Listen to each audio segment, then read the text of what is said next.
He is the weakest hunter of all humanity, yet by proving his courage in a certain divine trial, he manages to obtain a strange system where he can evolve almost infinitely. Still, a certain ultra-powerful enemy will soon appear from a certain island, this one being much stronger than all the existing S-rank hunters. So our protagonist will have to become as strong as possible to be able to defeat him. This story begins with our protagonist called Sun Jingu, an E-rank hunter who lives in a world where, some decades ago, portals appeared, from which came very powerful monsters, so powerful that even the weakest of them resisted bullets with ease. It was also at that moment that people began to awaken powers, cataloged from E rank as the weakest, up to S rank as the strongest. The detail, though, is that when you awaken your power will never change. So one day our boy goes calmly to a dungeon as always, together with others. He ends up hurt as always, and his friend has to heal him. Sadly, they run into a double dungeon, which increases its difficulty by several levels, and since clearly they can no longer get out, they decide to defeat the new boss, thinking that maybe it would be easy and they would get more money. Instead, they end up trapped with these things. Yes, they are only statues, but then they also see some inscriptions. And one guy who prefers to leave, when he touches the door, is murdered by a statue. Yes, these things were moving, so they realize they are in serious trouble. And now I will introduce you to the secondary characters, who are the members of the group. First, the leader of this raid is Son Chiul, the healer and friend of our protagonist Yi, the cat-like Kim, who seems to say that he appreciates our son, but not as much as the chubby guy who brags that he has a family and is about to have another child. And then there are the others who are not important, being a total of 12, because one poor guy already died. The point is that now, our main guy decides to follow the rules of the inscriptions, the first one being to respect God. Because of that, he approaches the statue that moved its eyes, and when he realizes that it is looking at him again, he quickly bows down, with which he fulfills the first rule. Then they read the second, and this one is to praise God. When they see that, one of them thinks that it is simply about praying like he used to do with his granny, so he says he will take care of that, but there God steps on him, because the very foolish guy prayed to another one, and so the statue keeps on walking to step on the others as well. When he sees this, Park the Show-Off stands in front of a statue, thinking that this way he would be safe. But that is when they slice him cleanly in two. Meanwhile, Jinwoo is thinking and watching, noticing the statues with instruments, so he tells the others to stand in front of those. And wow, it works, because they start playing a melody. Yet when one arrives in front of his friend, that one does not play anything. So he bravely decides to move to another one, but God chases him to stomp him, and just when he is about to be crushed, our little guy manages it. Yes, without one little leg, but even so, he is alive.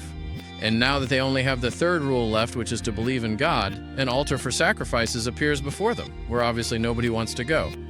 So the leader, with the enormous courage he is carrying all alone, walks up, noticing that a flame of fire lights up, so the others go too, and we see that the orange lights indicate the number of people inside, while the blue flames are the remaining time. At the same time, a door opens, and the statues are moving toward our characters. But they discover that, by looking directly at the statues, those things stop moving. Now then, everyone should stay inside the circle until the time of the blue flames runs out, yet some cowards, out of fear, back away, leaving only the leader, Yi, and our protagonist. This last one, like a real tough guy, tells them to stay, and well, that is how things are. The leader accepts quickly and carries Yi with him. Since our friend cannot look at all the statues, they treat him like he was a little paintbrush and give him a tremendous beating. And just when they are about to give him the final sword strike, the time of the blue flames also ends, which makes a window appear before him where they ask if he wants to accept becoming a player, but they also warn him that if he does not accept, his heart will stop and he will die. So obviously he accepts without hesitation. Later, he wakes up in the hospital, safe and sound. Yes, he even has his little leg back again. But then two guys come in, who were sent by the director of the Hunters Association, Go Gan Hai, and they introduce themselves as W. Win Chul and Kanta Shik. They tell him that Yi, his friend, ended up traumatized, and Sun is left without one little arm. When they went to check the place with an S-rank hunter, they did not find the statues or the altar. They only found him unconscious on the floor. Because of that, they believe he had a second awakening, and although it is very unlikely, they examine him anyway, reaching the conclusion that he is still just as weak. So they simply leave. Sun focuses on the screen in front of him, realizing that he has a pending message. So he asks his sister what to do, and here she is presented to us with the name Gina. The girl tells him to open the message box, so by repeating those words, he finally manages to see the message, where he is shown daily quests that he must complete, otherwise he will receive a penalty. but he thinks that nothing really bad will happen if he does not complete them, and since he is also still recovering, he decides to ignore that task. Nevertheless, when the time limit ends, the system sends him to another dimension for failing the daily quests, and since clearly he is in a desert with a huge centipede, he has no choice but to run to survive, for as long as this punishment of 4 hours lasts. After a while, by sheer luck, he manages to survive that time and comes back all covered in sand and, well, he also faints. When he gets up, he decides to complete the daily quests, which look much more like the good Saitama routine. Yes, 100 push-ups, 100 sit-ups, 100 squats, and running 10 kilometers, a totally fitness life. Also, by completing them, he earns points with which he can raise his stats, from strength all the way to intelligence. As the days go by, he discovers that he has an inventory, a shop to buy items, and of course he receives rewards, like this key here, which takes him to a distant dungeon so that he can become stronger. Still, since he is somewhat scared, he thinks about going back, only to find out that he is in another dimension, so he cannot get out and has no choice but to defeat the boss. The first monsters he runs into are some goblins who, although before they used to leave him badly hurt, now do not represent any difficulty for him. But then he encounters a red wolf that howls to call its whole pack, and even though it is hard for him to bring it down, in the end he manages it. Also understanding that, depending on the color of his enemy's name, he can know how strong that enemy is, with white representing those who are weaker than him, yellow those who are on his same level, but if the color is red, it is better to run to survive, because they are much stronger than him. After spending quite a while killing monsters, he keeps leveling up, and as such, his stats increase as well. Yet when he reaches the boss, he realizes this one is much more powerful, because its name is Kaka, and it is the king of the Swamp of the Blue Poisonous Fangs, and as soon as the fight starts, it gives our dark-haired guy a tremendous beating. He is already tired of being the weakest, and of all the tremendous insults they throw at him, and of always being the one who has to be healed for being injured, so he finally pulls his pants up, and, with sheer brute strength, he chokes the serpent. Kaka does not give up, though, and drags him all over the place, so after an intense struggle, our Jingu manages to finish it off. As a reward, he obtains a really great dagger called the Poisonous Fang of Cass, a C-rank weapon that has 2 abilities. The first is Paralysis, which obviously paralyzes the affected enemy, and the other is Drain, which removes 1 point of life per second. And not content with this, our Sunjin says that, yes, my friends, it is only a little, but it is something. Later, after leaving the underground, he does not see anybody, although he does feel the power of a monster, and when he sees it, he notices that it came out of a portal they did not close. Even if the hunters there managed to kill several monsters that came out, the boss is giving them a lot of trouble, because it had a really strong magic defense. So our protagonist, with a broken sword he found on the floor, throws it straight at the stone face of the monster, destroying not only its magic defense, but also the boss itself. He already killed it, and the others only delivered the finishing blow. As he is leaving, thinking that nobody is going to see him, it is his friend Yi who manages to recognize him from far. Our protagonist does not waste time, and starts training as soon as he arrives at the hospital. He even cuts his hair a little. And his physical change is so brutal that even the nurses are going crazy for him, and on top of that, they give him the nickname, the Hospital Heartthrob. That day it is one of them who has to go to his room to see how his health has improved, but when she enters, she sees him all sweaty, because he was training like every morning. Right after that, our Sun Jinwo apologizes to her, yet since this girl is really crazy about him, she also apologizes, and when she sees him turned around, putting on a shirt, she confirms what everybody says, that he has really good muscles.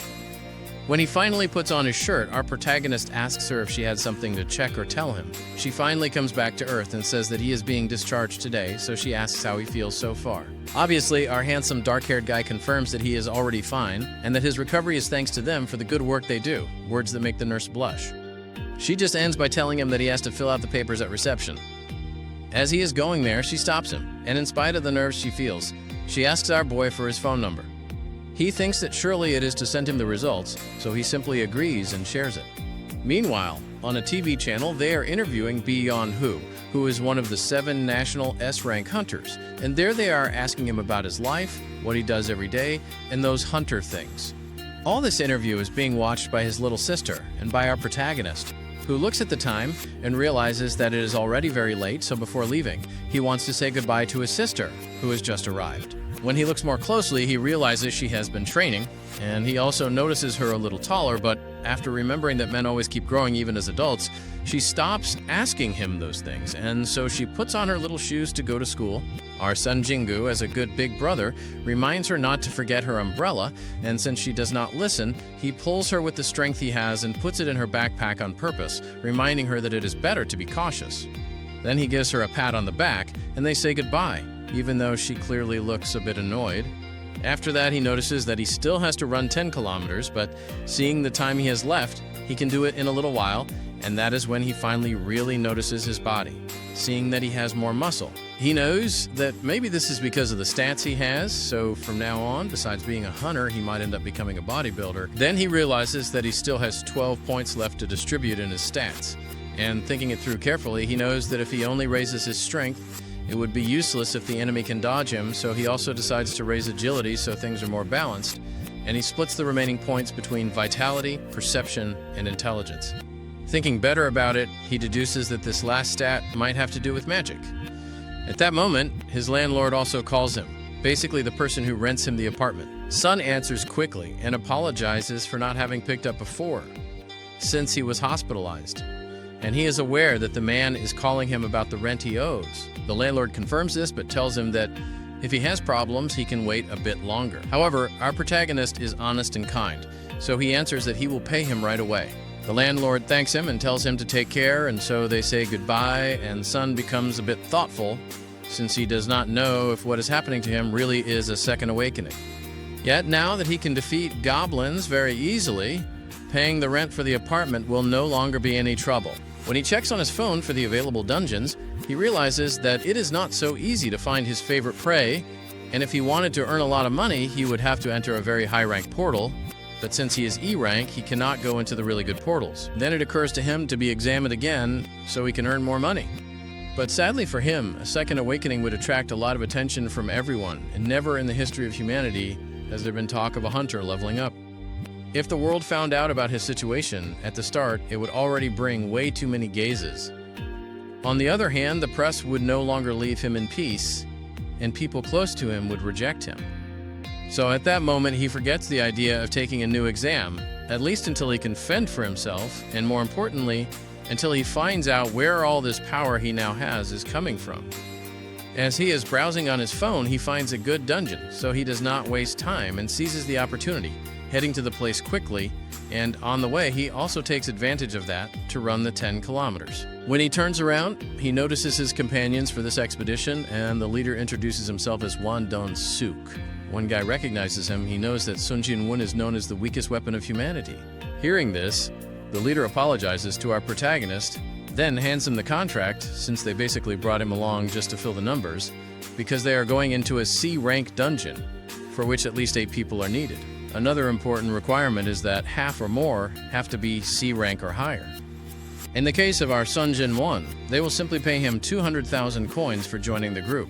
Basically, his job will be to carry the luggage, which contains clothes, rations, food, extra equipment, and a first aid kit that they will need inside the dungeon. When he hears this, our protagonist analyzes them, noticing that there are 4 C-rank hunters and 2 of D rank or lower, so he realizes that this group is kind of strange, and he asks the leader,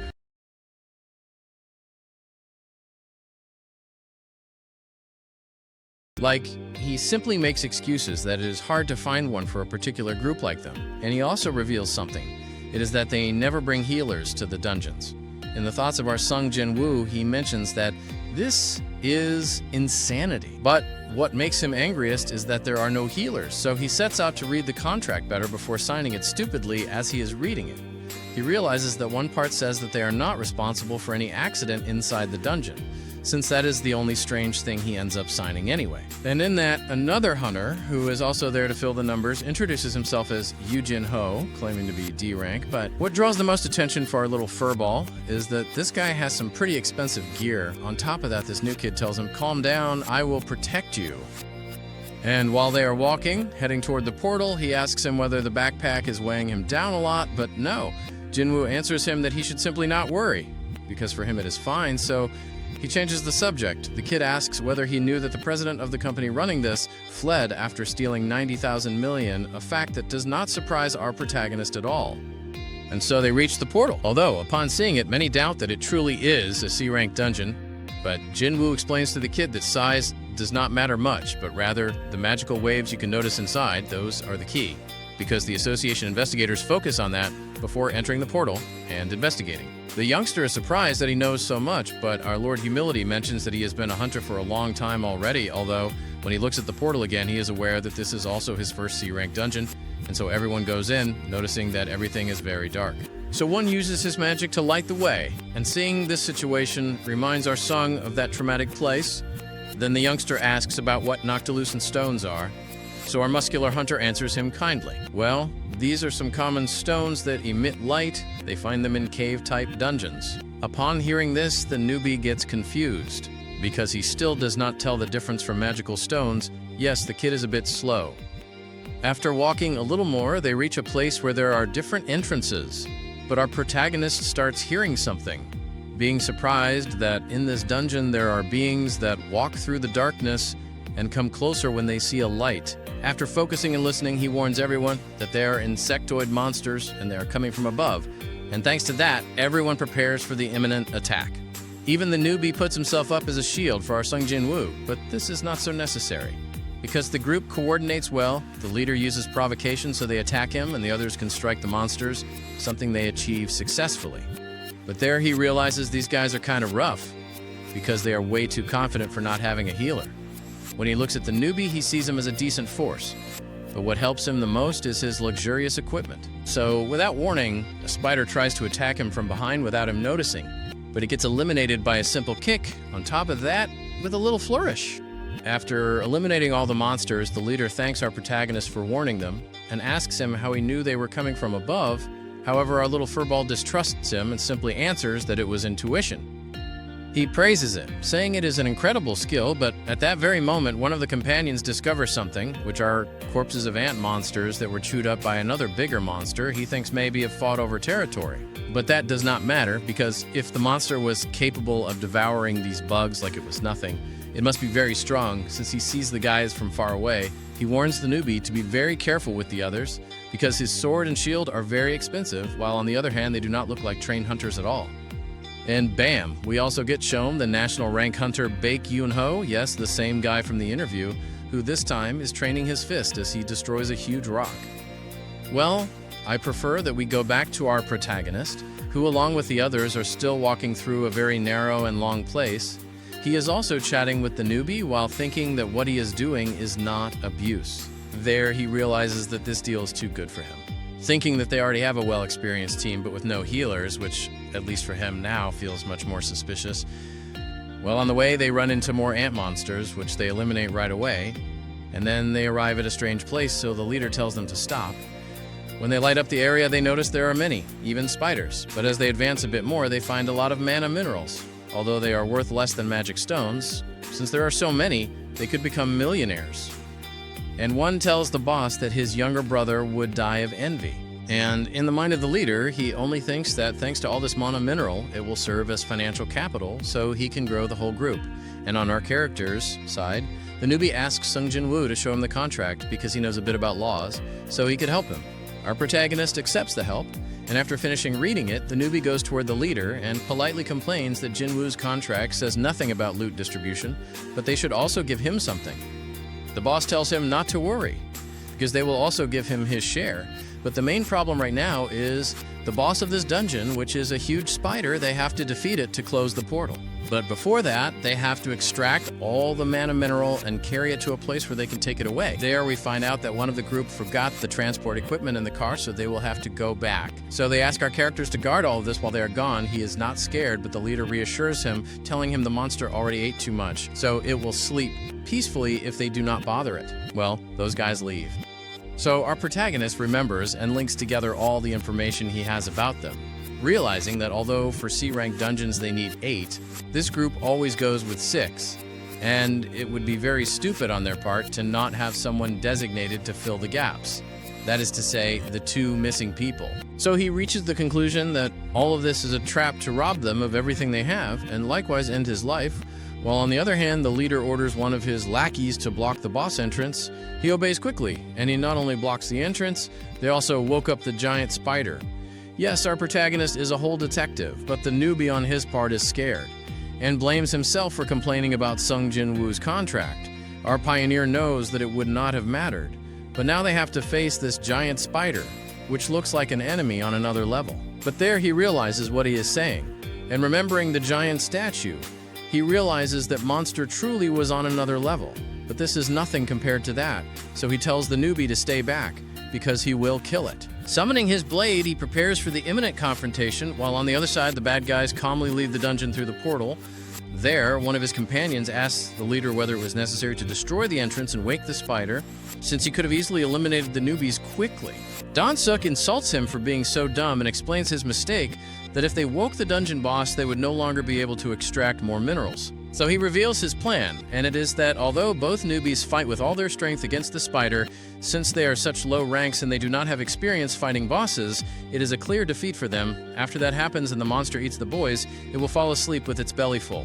As soon as that happens, they will go collect the mineral. But then another interrupts, asking how they will enter since they closed the only entrance and exit, so the leader tells them he saw a hole, through that they will go down to defeat the spider. Hearing it, everyone congratulates him because it is an excellent plan, but then he gives them a plus, and it is that the kid with the shining armor, both his sword and shield, are already very expensive by themselves, so if they do not manage to get the necessary mineral, they will have to settle for the kid's stuff. On top of that, this jerk says something cynical, and it is that afterward he will find out which rich family he belongs to accompany them at his funeral, but then the leader asks his best friend if he thinks he can defeat that giant spider alone. The guy admits it is not possible for him. Dan-suk admits it is not for him either. And since they made a lot of noise, the spider must be very furious. So with a cold and malevolent look, he says those two are lost now. Now we move to the panel with our protagonist, who gets stopped by the rich kid because he tells him that to defeat a C-rank boss, the hunter must be at least B-rank, so he tells him his plan, which is to leave, because even the two of them together cannot handle that monster. Hearing his words, our Sung Jin-woo gets a bit thoughtful. He knows the kid is partly right, and that even leveling up with his second awakening, he is still weak, and he even remembers when he fought the huge poisonous blue snake, which was a D-rank boss, and also the golem boss that he beat. However, in this situation, this monster is stronger than both of them. But despite everything, he does not feel fear, nor does he feel intimidated by such a monster. He knows he has gotten strong enough not to tremble before a C-rank boss, and so with a smile, he gets ready to launch himself to attack it. On the first attempt, he easily dodges the monster's attacks, landing with a lot of style, while the wind shows off his hair. On the other side of the city, in a nice limousine, a new character is introduced, who is the president of the Korean Hunters Association, Go Gun-hee, accompanied by our blonde guy, Gookin Chul. And on the way, the kindly old man tells him that politics, the media, the energy companies, all the meetings he is having are exhausting him mentally. He admits that above all things, politics has never been his strong suit. The young man understands how he feels, and since he knows that today he has no more plans, he proposes having a test combat with him because that might help him change the air and release stress, words that make the president smile because he knows veterans should already retire, but that does not mean they refuse when a young man asks them for advice. So, returning with our protagonist, he keeps fighting the spider, realizing that his little blade does not leave even a scratch on the monster, because that spider really does have very tough skin, and not only that, because when he dodges the spider's leg stab toward him, he notices that even its attacks are very strong, and he is aware that if even one hits him, he will die. So he keeps moving fast and attacking the spider, which leaves the rich kid very perplexed, because clearly this guy does not move like someone of E rank, and with fear he wonders, who the heck is this guy? So it comes to his mind whether he had falsified his rank. Of that he has only heard bad rumors, because hunters who are capable of controlling their power and register with a rank lower than the real one usually like to massacre people. Seeing our guy's face with thirst for blood, he gets even more scared, to the point of peeing his pants. Yet, in the fight, our Sung Jin-woo is cursing his luck because he practically does not hurt the monster at all, and on top of that, the system warns him that his fatigue is already at 57%, so if that increases, his speed will drop, a situation that would give him a huge disadvantage. So taking advantage that the system is right in his face, he starts thinking about his dagger, remembering that it has paralysis and drain, so he sees a light of hope in this battle, considering that the dagger's powers are the key.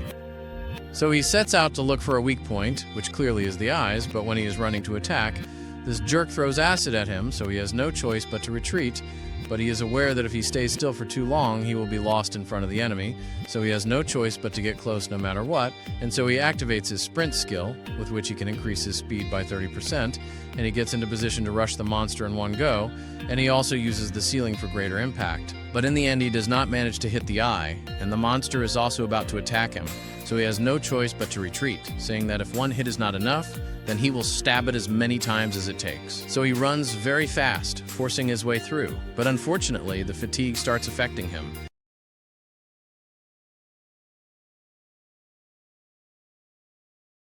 And that tiny little slip-up is what the spider took advantage of to send him crashing into the minerals, and he is about to receive a really heavy kick from the spider.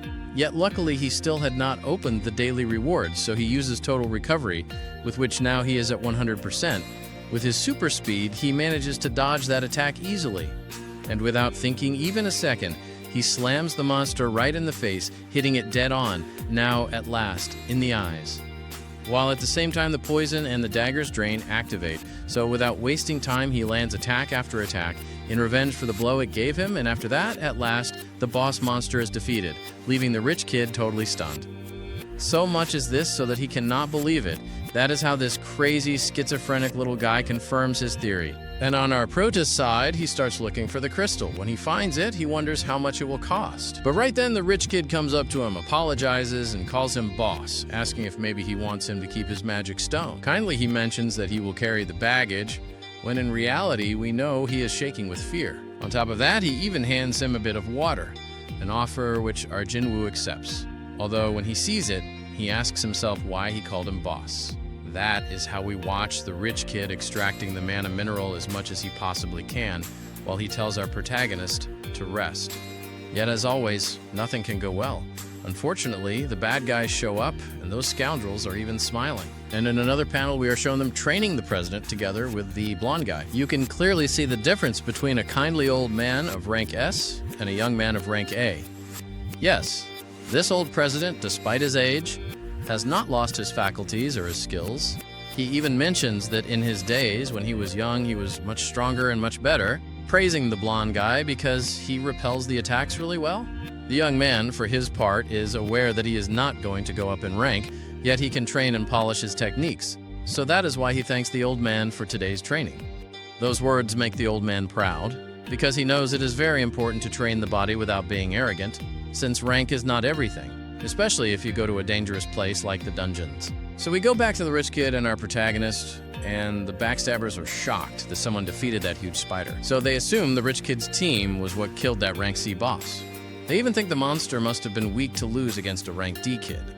The leader goes to Yuen Ho and says that his pricey gear made him investigate him, discovering that his father is the president of the Duyu Construction Company. He will give him an opportunity to share the reward with him, and for that he must kill Sung Jin-woo, because if he has not noticed, they kill the useless ones to keep the reward. So basically, he would become their accomplice. He pins him down with one threat. If he does not kill him, the 6 of them will kill both of them. When the rich kid hesitates, he says something important. What happens in a dungeon stays in the dungeon. So the scared kid steps in front of our protagonist, and Jinwoo thinks he has already been betrayed. Yet, in truth, the rich kid puts himself there to defend him, although his face clearly shows a lot of fear. Seeing that, Dan-suk orders everyone to wipe out the weakest one, and the 6 of them come in like pure bullies. Right there, the system warns him of an urgent mission. Defeat those 6 guys. In that instant, the group's mage attacks quickly, sending our black-haired boy smashing into the minerals. At that moment, we switch to a group of girls chatting after not seeing each other for a long time, since they are in different guilds. They talk about how 2 of them went to Rankhwa training with the very lovely Cha-hin, and the only words they can say after that training are incredible and instant, because there was a rank A monster giving them problems, but the blonde rank S eliminated it in an instant. She did not even spill a single drop of sweat. That shocked the companion, a guy who aspires to be captain of an attack squad. The orange-haired girl adds that they have been lucky, because both the Hunters Guild and the White Tiger Guild are among the most important. She says this because in other guilds, rumors are spreading, and while she serves milk with the smallest glass jar I have ever seen. In several attack squads, some members die in the dungeons. So we return to the incident we were watching, and our protagonist, all wounded, remembers something very important. In his world, the law of the strongest is enforced, and it is also filled with violence, deceit, and treacherous people. The system repeats that he must eliminate those individuals, because otherwise his heart will stop. So he finally realizes that the system truly needs him. And it is more than clear this is not luck, not even a coincidence, because in reality he is someone strong. That is why he gets up, wipes his wounds, and shocks everyone that he is still alive, and he walks toward them, remembering that bandits always rob the weak first. One of the traitors laughs at his mage companion held back, yet the one who launched the attack looks a bit scared because it seems he really hit with everything. Then our Jinwoo, giving off a black aura, asks if they are prepared for what is coming, because if they are hunters, they must be prepared for people to hunt them too. So one of the traitors steps forward to face him, telling his boss that he alone will take care of this guy, and with total confidence he calls him a kid, stressing that he is only a cocky rank E, and on top of that, he is the weakest weapon of humanity. But before he can finish the sentence, our Sun Jinwoo cuts his throat. The system confirms he has eliminated one of 6 individuals, and that act scares the bad guys hard, because they did not even see the instant our prota drew his weapon. Even the leader is stunned, because even if he was relaxed, he is rank D, so he cannot see the logic of how a rank E kid erased a man like that. And murdering a human shocks even Sung Jinwoo, because it is the first time he has done it, and obeying the system does not change the result. Yet he knows that if he does not kill them, the one who will die will be him. So he has no other choice, because here only the strongest survive. So the others rush him, but our prota is too fast. He slips their attacks, and he drops one by burying the dagger behind the neck. And when they try to strike by surprise, they end with the same fate. Without pausing, he closes in on the one who had the weapon and eliminates him, and even the fireball magic does nothing to him as he gives the mage an instant death. And that is how he defeats 5 of 6 enemies, and for the second time he shocks the rich kid, realizing Sung Jinwoo is even stronger than when he fought the spider boss. Even the leader of the traitors is freaking out with fear, wondering if that rank E kid was hiding his power, so raising his sword he asks if he defeated the boss. But when he gets no answer, he explodes in rage and releases his power, stressing that he is rank C and far stronger than his companions. Then he uses his enhancement skill, and in his own mind he boasts that with it his body turns into steel, so the dagger will do no damage at all. So he throws himself into the attack, but our Jinwoo moves with inhuman speed, gets right up to his face, and tells him that yes, he is someone strong, yet Jinwoo keeps leveling up without stopping, and that is something he will never be able to compare himself to, and he leaves him smashed into the ground. He is so traumatized that now he begs for his life, saying he will pay him, and he will give him all the magic stones they found, plus the mineral in this place, and if that is not enough, he will pay him double. But then our black-haired boy says something cold, stressing that it was 3 times this man tried to kill him, and he asks if, even so, he still dares to beg. The traitor complains that he cannot do this in this dungeon, but Jinwoo reminds him of what he himself said. What happens in a dungeon stays in a dungeon. The guy spits out the typical line, "You do not know who my brother is." Yet by then, Jinwoo has already cut his throat.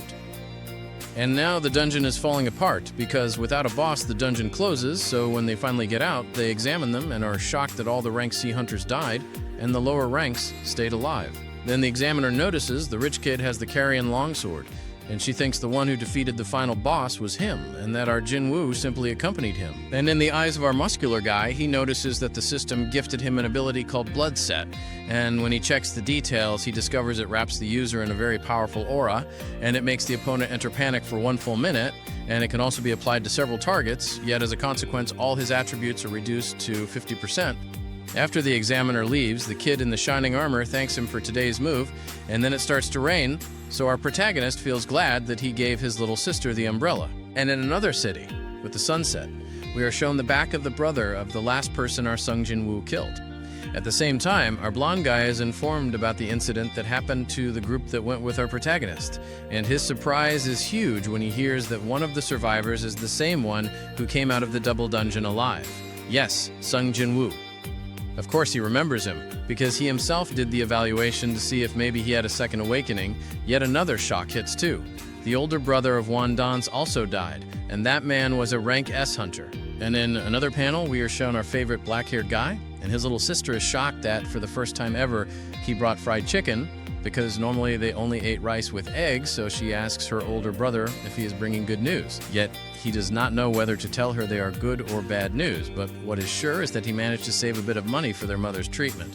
And while they are tasting that tasty little chicken, she asks how the excursion went with that group, because she is surprised he earned a lot of money, but he did not come back totally crushed like he usually does. So at least she imagines his teammates were pretty strong.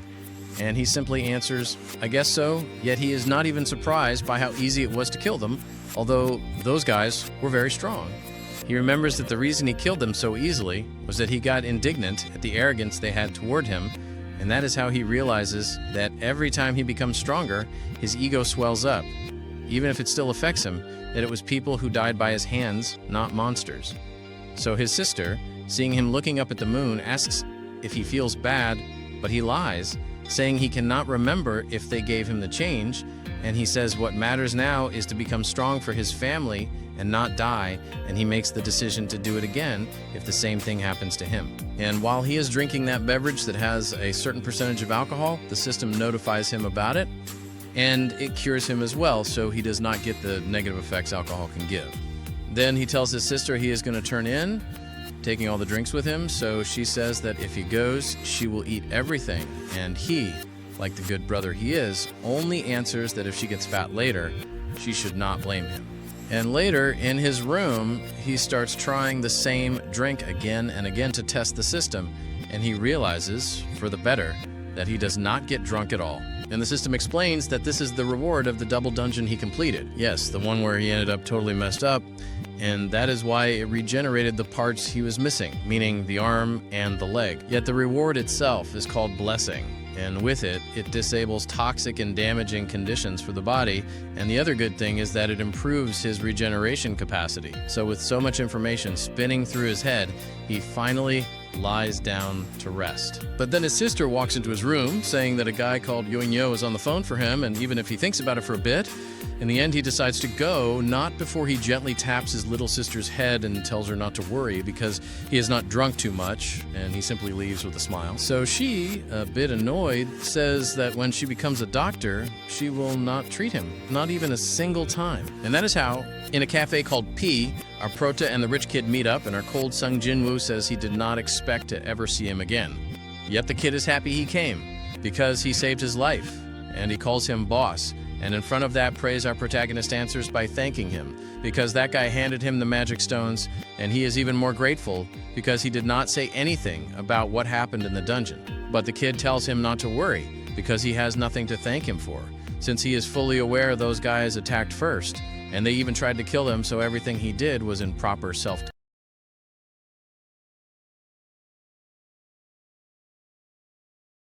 He cannot stand it. He asks him the reason for calling him, and when that one was only saying, "I want to form a no, this is a Jingo," right away he tells him no because he does not plan to play around with a rich kid, yet Jinho insists, because it would be only 19 times that they would go into a dungeon. Well, it turns out this one wants to become a guild master, so he has no other choice but to lower his head to ask him please, and with such insistence, our muscular guy sits down again. There, the rich boy explains that he has been studying the part of the company of his father, and at least the theoretical part, according to him, he already knows it, but the practice is still very, very green, so our protagonist mentions that he knows he is the youngest son of the constructor Yin. He confirms it, and he mentions that being a guild master would help a lot, so our Panero thinks it over better and explains to us that even if dungeons are usually dangerous, they also hide many treasures, like magic stones, mana minerals, and likewise the materials that the higher monsters drop.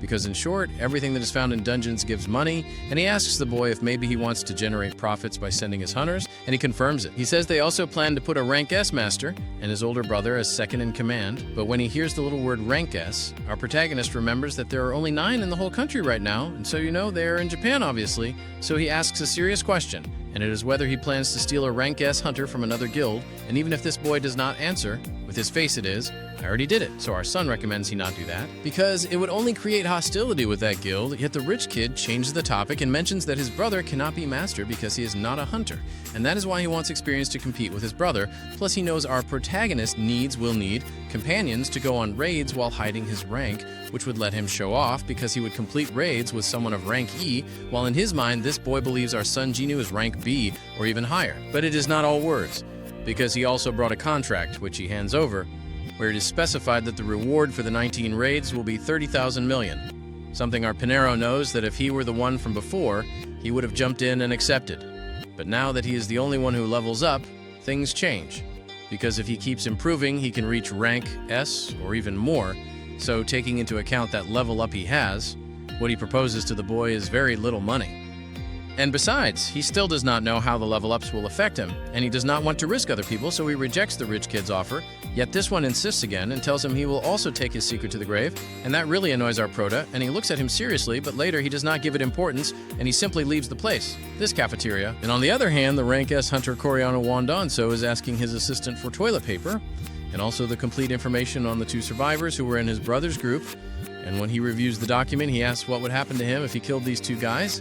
And she answers that, considering that that country has a detention and delivery treaty of hunters, they would simply judge him. That is to say, they would take him to a trial. When he hears that, the guy tells her to reserve him a time on his agenda. She obeys, yet she mentions he will have free time only in a good while, and she just leaves. So he, already alone, says he hopes these two boys survive until then, because when he finds them, he will kill them. So in another panel, we see our protagonist and his sister going out to run. And he says it is strange to see her exercising, yet she answers that spending a whole day studying is not good either, so he deduces, and it annoys him, that she surely ate too much chicken yesterday. So she replies by giving him a kick, and while they jog, she asks his sister what she would do if she got 30,000 million, of course hypothetically.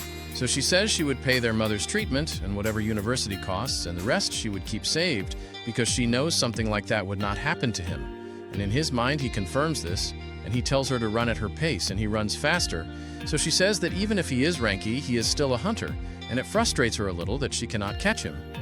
Yet he goes faster to check how his system is, and he notices he already completed the daily training, so the system asks if he wanted to receive the reward, but he finds the run counting a bit strange, so he postpones the reward and starts checking, wondering why the system counted more distance than requested, so to prove it he can do 2 more push-ups, and this time the system also counts it. And right there, very close behind, is his sister, who finally caught him, so he runs away faster, and after some good kilometers, the system notifies him he has been running 20 kilometers, so after a while he does double of everything the daily task asked for. And he notices the change. Now his daily mission became secret, so they give him another reward, which he accepts, letting him open 2 boxes, both being random loot boxes, but what makes them different is that one is normal and the other is blessed, so to make sure, he chooses to open the second one, and epically the key of the demon's castle appears, and the difficulty in this case is rank S, and he gets a bit excited noticing that in the castle of the Demon King he can obtain the ingredients for the elixir of life, and that object cures any disease through magic. So at night, he goes to visit his mother, taking very seriously the elixir of life, because if it truly cures any disease, he can heal his mother. So without thinking twice, he heads to the place to open the dungeon, because if this is for his mother, he is more than clear. Even though he is aware that this dungeon must have monsters at the level of those from the island Kiyu, where before there was a huge attack of killer ants, so much so it made it hard even for rank S hunters, and when he enters, he wonders if he is actually capable of finishing off the monsters of this new dimension. Even though he knows that if he is in danger, he can simply use that teleport stone and leave the dungeon in an instant. Then in front of him appears Cerberus, so having it right there, he pulls out his dagger, because by defeating this monster, he will become stronger and level up more. So he runs very fast to slash a wound into its leg, and likewise in different parts of the body, even though he realizes he does very little damage. So he decides to use at maximum power his blood set skill, but Cerberus is not intimidated, and with a single roar, it throws him out. In a moment when the monster attacks, our protagonist takes advantage to stab it in the nose, yet it shakes him off, doing some acro-aerial, losing a third of his life. When another attack approaches, he dodges quickly, but then the monster doubles all its attributes and lands a brutal hit that sends him flying at an inhuman speed. So barely recovering consciousness, he uses his recovery skill. Without losing time, he throws himself to stab his dagger into its face, yet the monster knocks him away like he is nothing, then gives him a 3-hit combo, and it keeps going until he is left on the ground. But our protagonist does not want to die, so he throws a lot of dirt into its eyes, freeing himself for a moment at least from the monster, And then he notices the system is notifying him many times, many warnings, all for him not to die, because he is the only player. So he thinks about using his teleport stone, yet Cerberus does not give him time and kicks him hard, separating him from his favorite stone. When he stands again, he moves to a safer place, wondering how he is going to survive this time, because if it hits him a few more times, he will die. So it occurs to him to check the shop, and he buys 3 exclusive healing potions, spending all his system money. Yet when he drinks them, they restore life points.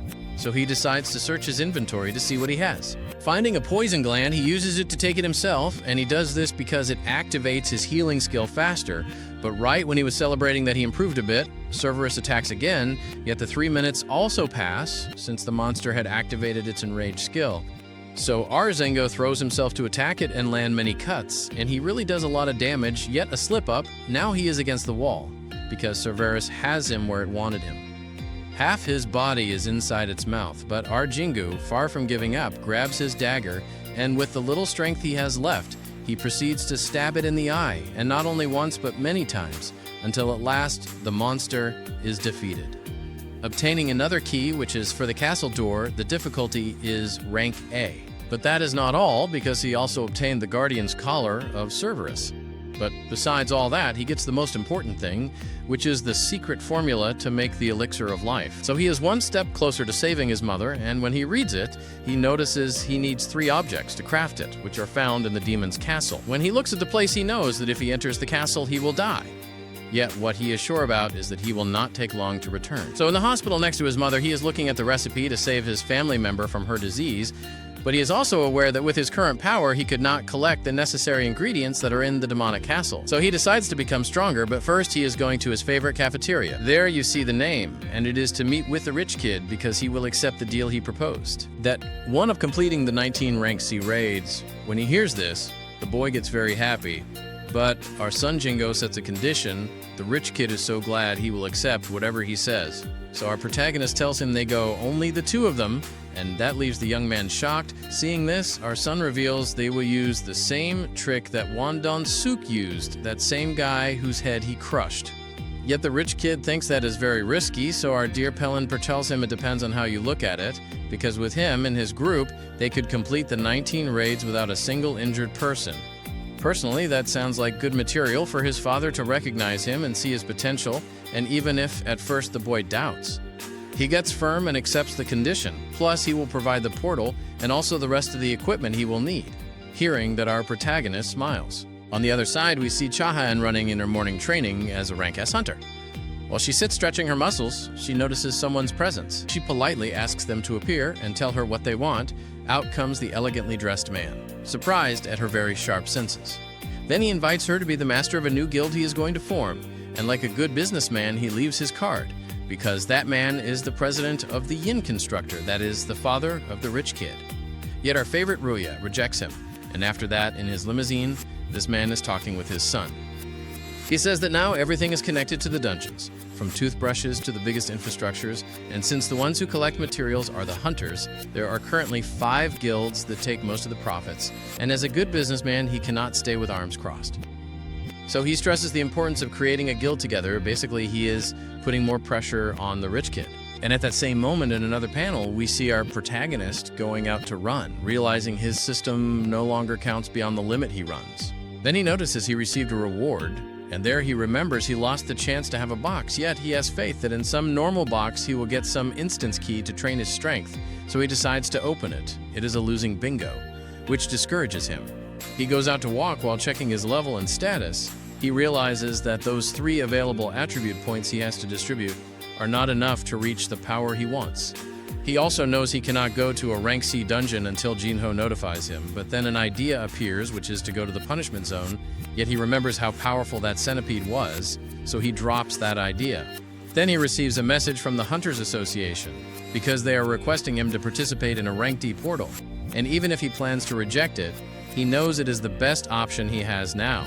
While Adoyo is practicing, a known person of our son Jingu, yes, it is that same guy who carried and saved our Protoss friend.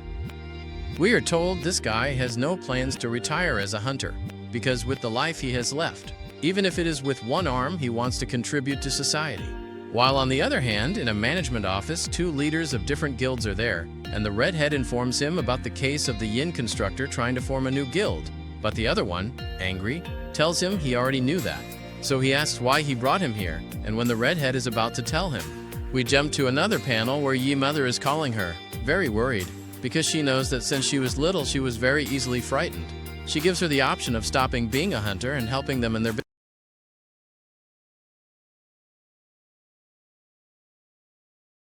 She is walking around a little shaken up because she cuts the call very angrily. Since she does not consider herself to be a burden as a hunter, and remembering just how much effort her friend Sung Jinwoo puts in, she decides that she will also push herself a little harder. So she gets up and heads toward the meeting point with the rest of the group, since she received the same message as our protagonist. And returning to the Red-Haired Guild's facilities, we see Cha Hae-in heading toward the management office. She finds it strange to see that S-rank guy leaving, but once inside the office, she tells her guildmaster that he had visited a headhunter from the Construction Association for Jin. While she was training, they came because they are going to create a new guild, and they want her as the master of that guild. But above all, she emphasizes to the red-haired man that she rejected that offer, something that makes him very happy. So she takes advantage of the moment to ask him about what he talked about with President Baek, since she saw him leaving his office. And that is when he reveals what they discussed. The main topic was Jeju Island, and in the case of the red-haired man, he has not forgotten what happened on that island. He tells the other hunter that he plans to raid it again in the not-too-distant future, and for that, he stresses that they both need to gain strength, and also very capable members. And to motivate him, he reminds President Baek that he also left something behind on that island. And so, the poor hunter recalls his traumas, where he lost some companions. Meanwhile, on the other side, a man whose family member was a victim of criminals asks a purple-haired hunter to kill those ruffians. And so we return to our protagonist, who tells his sister that he is about to leave. But she reminds him that it is a holiday, so she asks her brother if he is still going to work, since lately he has been working a lot. She teases him, calling him a god of work, and also reminds him that until not long ago, he always came back completely worn out with many injuries. That is why he always rested for a few days. For that very reason, she asks if this is because of his training. Our Jinwoo responds vaguely, like maybe, but what he does affirm is that now he earns money regularly, and that is the only thing that should matter. But then his little sister notices that he is not carrying many things and worries about him. He tells her there is no need, and he simply leaves. On the way, he runs into Mr. Song, and both are very happy to see each other. There, the old gentleman mentions that he did not expect to see him here. And upon seeing his very impressive and attractive physique, he asks where that innocent boy went. What surprises him the most is how much he has physically changed in just a few months. Then he suddenly remembers that he had been told that Sung Jinwoo had lost a leg. So he asks what happened with that. Jinwoo tells him that he woke up in the hospital and simply had it back. The old man understands that there must have been a very strong, high-level healer on the rescue team, and above all, he is glad that the boy is fine. Even though our protagonist, when seeing the man's arm, cannot say the same about him, but the old man tells him not to worry, because as long as there is life, there is hope. So they decide to walk together. Our protagonist asks him why he came, and the man explains that he was summoned for a D-rank portal. Upon hearing this, Sung Jinwoo comments that he is here for the same reason. After a little while, they arrive. Jinwoo shows how to help others by lifting the safety tape so the old man can pass. A complete gentleman, our protagonist. Of course, the old man thanks him. But both are greatly surprised when they see that the other three members are survivors of the double dungeon. And seeing Yi, when she spots our protagonist, she calls him by name because she misses him so much. The same cannot be said for the other two, since when they see Jinwoo, they turn away. And that is normal, because Mr. Kim had threatened Mr. Song with a sword, and, well, the other one too. However, the most surprised is the girl, but in a good way, noticing that he is taller and that he recovered his leg. At that moment, they are interrupted by criminals who are handcuffed and supervised by a purple-haired hunter.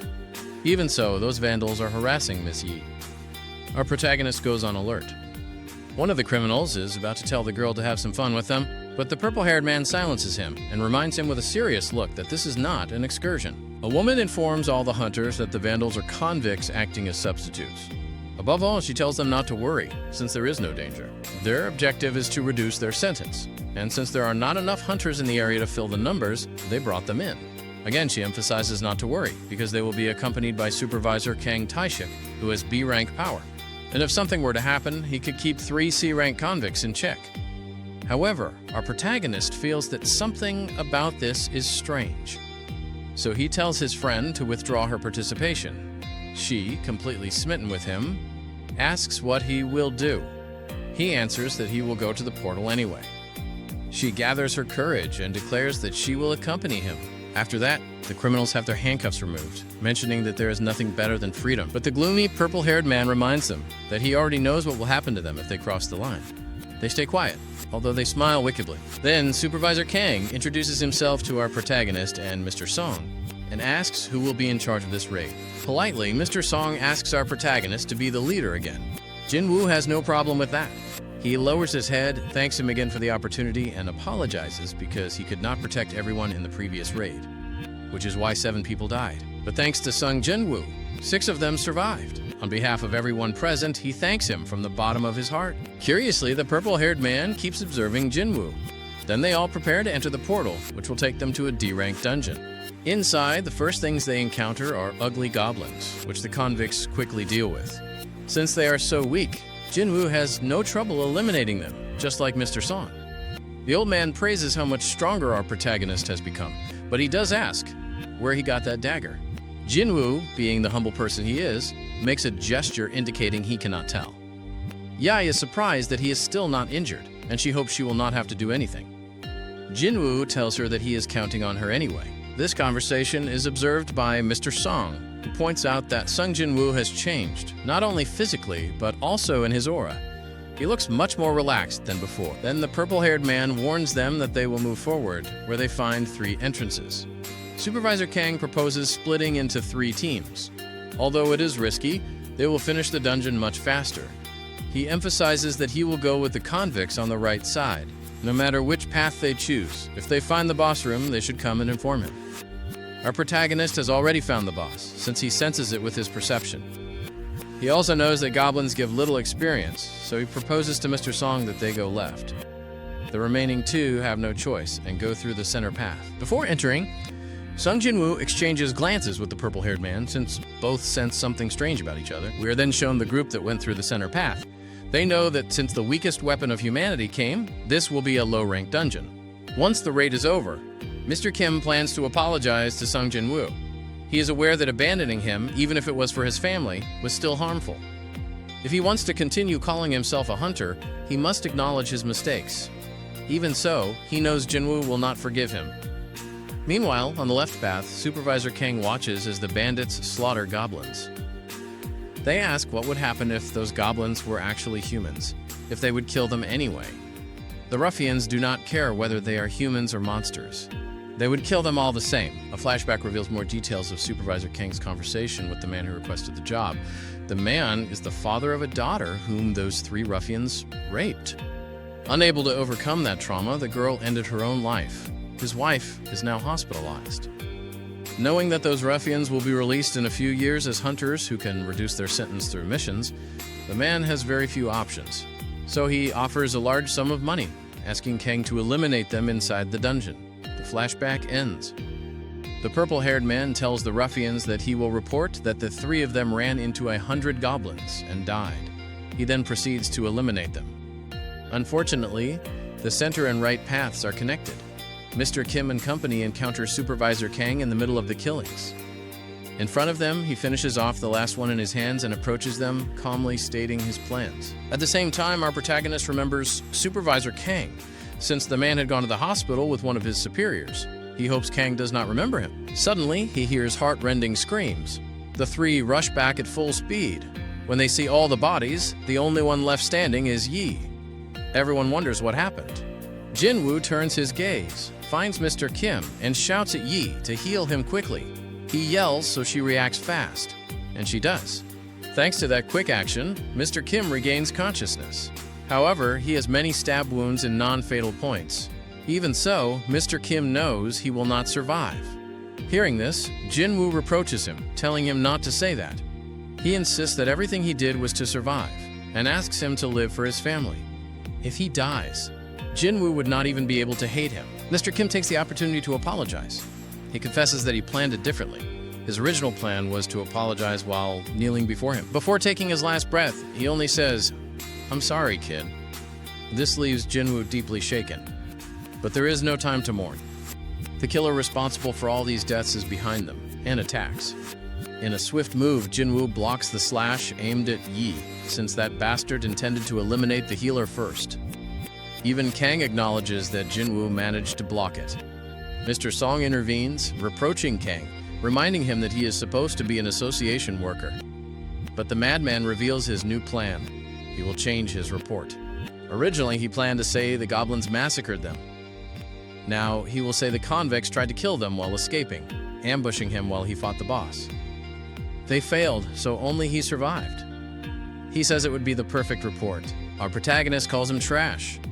Mr. Song places a hand on Jinwoo's shoulder, declaring that he will fight Kang. Standing before him, he remembers that Kang is B rank, superior to him, a C rank. He asks Yi to strengthen his body, and she obeys at once. Kang mocks them, saying that strengthening the muscles of an old mage will only harm him more. Mr. Song corrects him, saying that he is now a swordsman. Kang launches an attack, blocked by the old man, who strikes back fiercely.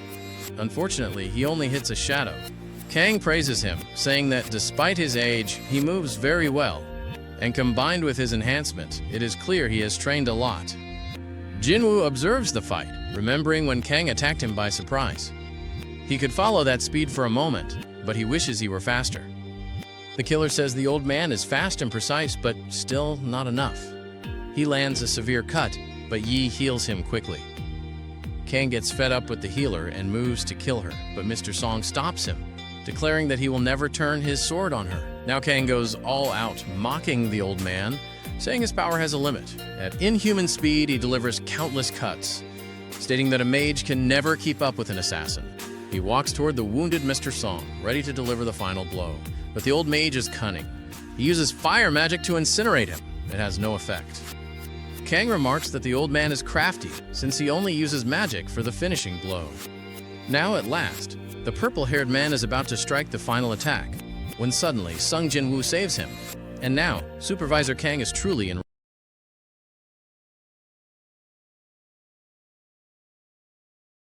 asking him why he once again crosses his path and who the hell he is. So our protagonist, with all due respect, introduces himself by his name and points out that he is rank E. Obviously, the purple-haired guy does not believe him at all, and even Mr. Sun looks completely astonished. It is then that he thinks out loud. Well, if our Sung Jinwoo were one of the most bulky and strong guys, he would understand his strength. However, his reflexes allowed him to block 2 of his attacks. So he asks whether he might be hiding his true power, although he also knows that everyone is known and even officially registered. Thus, only one possibility comes to mind, that he may have had a second awakening. Upon hearing this, his 2 companions are extremely shocked, so one of them mentions that it surely must have happened in the double dungeon.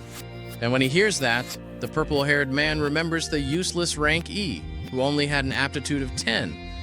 But be that as it may, he does not have much experience as a hunter.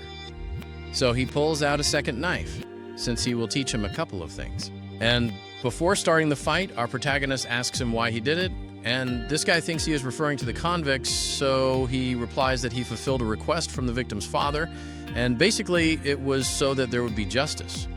But at that moment, Sung Jinwoo interrupts him, because he is referring to the other 2, since if it was only to silence them, he could have killed them cleanly. Thus, he accuses him, saying that he is not doing this for any victim at all. And so we are shown the other side of the flashback, where Supervisor K, after receiving the money offer, rejects it and tells the victim's father that he joined the Hunters Association because he enjoys killing human beings more than monsters. Thus, the flashback ends, and they begin to exchange clean blows, because it is clearly noticeable that both are moving at the same speed. Then the purple-haired man cheats by throwing dirt into his eyes, taking advantage of that to land several slashes. So while still standing, our protagonist asks him to restrain his urge to kill him a little, because otherwise the system will force him to kill him. And at the same time he is speaking, the system tells Sung Jinwoo, kill him. Thus, our protagonist has no other choice and releases his power. Upon hearing all this, Kang does not understand what he means by, quote, system. So in an instant, he is surprised by a slash from our black-haired hero. And even though the poison takes effect, nothing happens to him at all. So both begin to exchange attacks, and the purple-haired man mentions that he also has some tricks to show him. Then, facing our protagonist's attack, the guy disappears, since he knows that Sung Jin-woo has good intuition, and what he just did is basically erase his presence completely. Others know this as the stealth skill, which erases the user's shape, smell, and sound. Moreover, he reveals that only a few assassins possess it, and likewise, he tells him that almost no one knows that he can actually use it, because everyone who has seen him like this has not survived. While he gives him tremendous slashes, he knows that he has reduced his speed. But to Kei's surprise, our protagonist heals quickly, stating that he does not know any warrior who uses healing magic, and he also does not know how many more times he will be able to use that trick. Meanwhile, Sung Jin-woo realizes that he is losing more and more of his emotions, and he is not even angry anymore at the scum in front of him. And with the aura that now emanates from our black-haired hero, Kei deduces that Sung Jin-woo has also killed people. So he proceeds to erase his presence and attack again, but now our favorite guy dodges the attacks with great ease, making the assassin wonder whether the guy is detecting him through his bloodlust. So he decides to increase his speed, knowing that this way he will not be able to be located exactly. And then Sung Jin-woo consumes him with his aura and traps him in a genjutsu, where he finally delivers the finishing blow. Even so, with his last breath, he asks Sung Jin-woo what he really is, because he does not know any assassin who uses healing magic or buffs. But our protagonist would also like to know what he really is, so he does not know how to answer him. And the guy, still bleeding from the mouth, warns him that he will no longer be able to hide. So our black-haired hero tells him that he is a hunter who grows stronger battle after battle. With this answer, the assassin smiles, because he knows that his shadow connects with the darkness, and the bigger it becomes, the stronger he will be. But he warns him to be very careful, because when one stares at the abyss for too long, the abyss stares back. And now, yes, the guy dies. Thus, our protagonist obtains his stealth skill. Then Mr. Sun and his friend Yi thank him for having saved them, but Sung Jin-woo, far from being happy, warns them to leave the dungeon quickly, because he himself will seal it by eliminating the final boss. Since they trust him completely, they obey him. And after that, once the dungeon is sealed, the blonde supervisor arrives before them, who is already aware of everything that happened. In front of the three of them, he apologizes for what his employee did, and then directly asks them which of them defeated Supervisor K. While our protagonist thinks that, unfortunately, if they find out, he will have to forget about Jin-woo's proposal, Mr. Sun saves him by explaining that he defeated him, thanks to the rank B healer. Even though the blonde man doubts it, he asks them to accompany him to write the report. Meanwhile, our black-haired hero keeps observing him, because he knows he cannot let his guard down just for having defeated a rank B purple-haired man. After all, the person in front of him is rank A, and in his current state, he could not defeat him. Then he hears Mr. Sun's voice, who understands that Sung Jin-woo must have his reasons to hide his power, so he asks him to consider this act as a way of giving thanks. In addition to that, Jin Chul warns our protagonist about something. Since he and Jin Ho survived the dungeon where Mr. Song's brother died, there is a possibility that he will now go after them. Elsewhere, Yin informs them that she is going to retire, because she does not feel capable of continuing to work as a hunter due to the overwhelming fear she feels. So she will return to her family and work in their family business.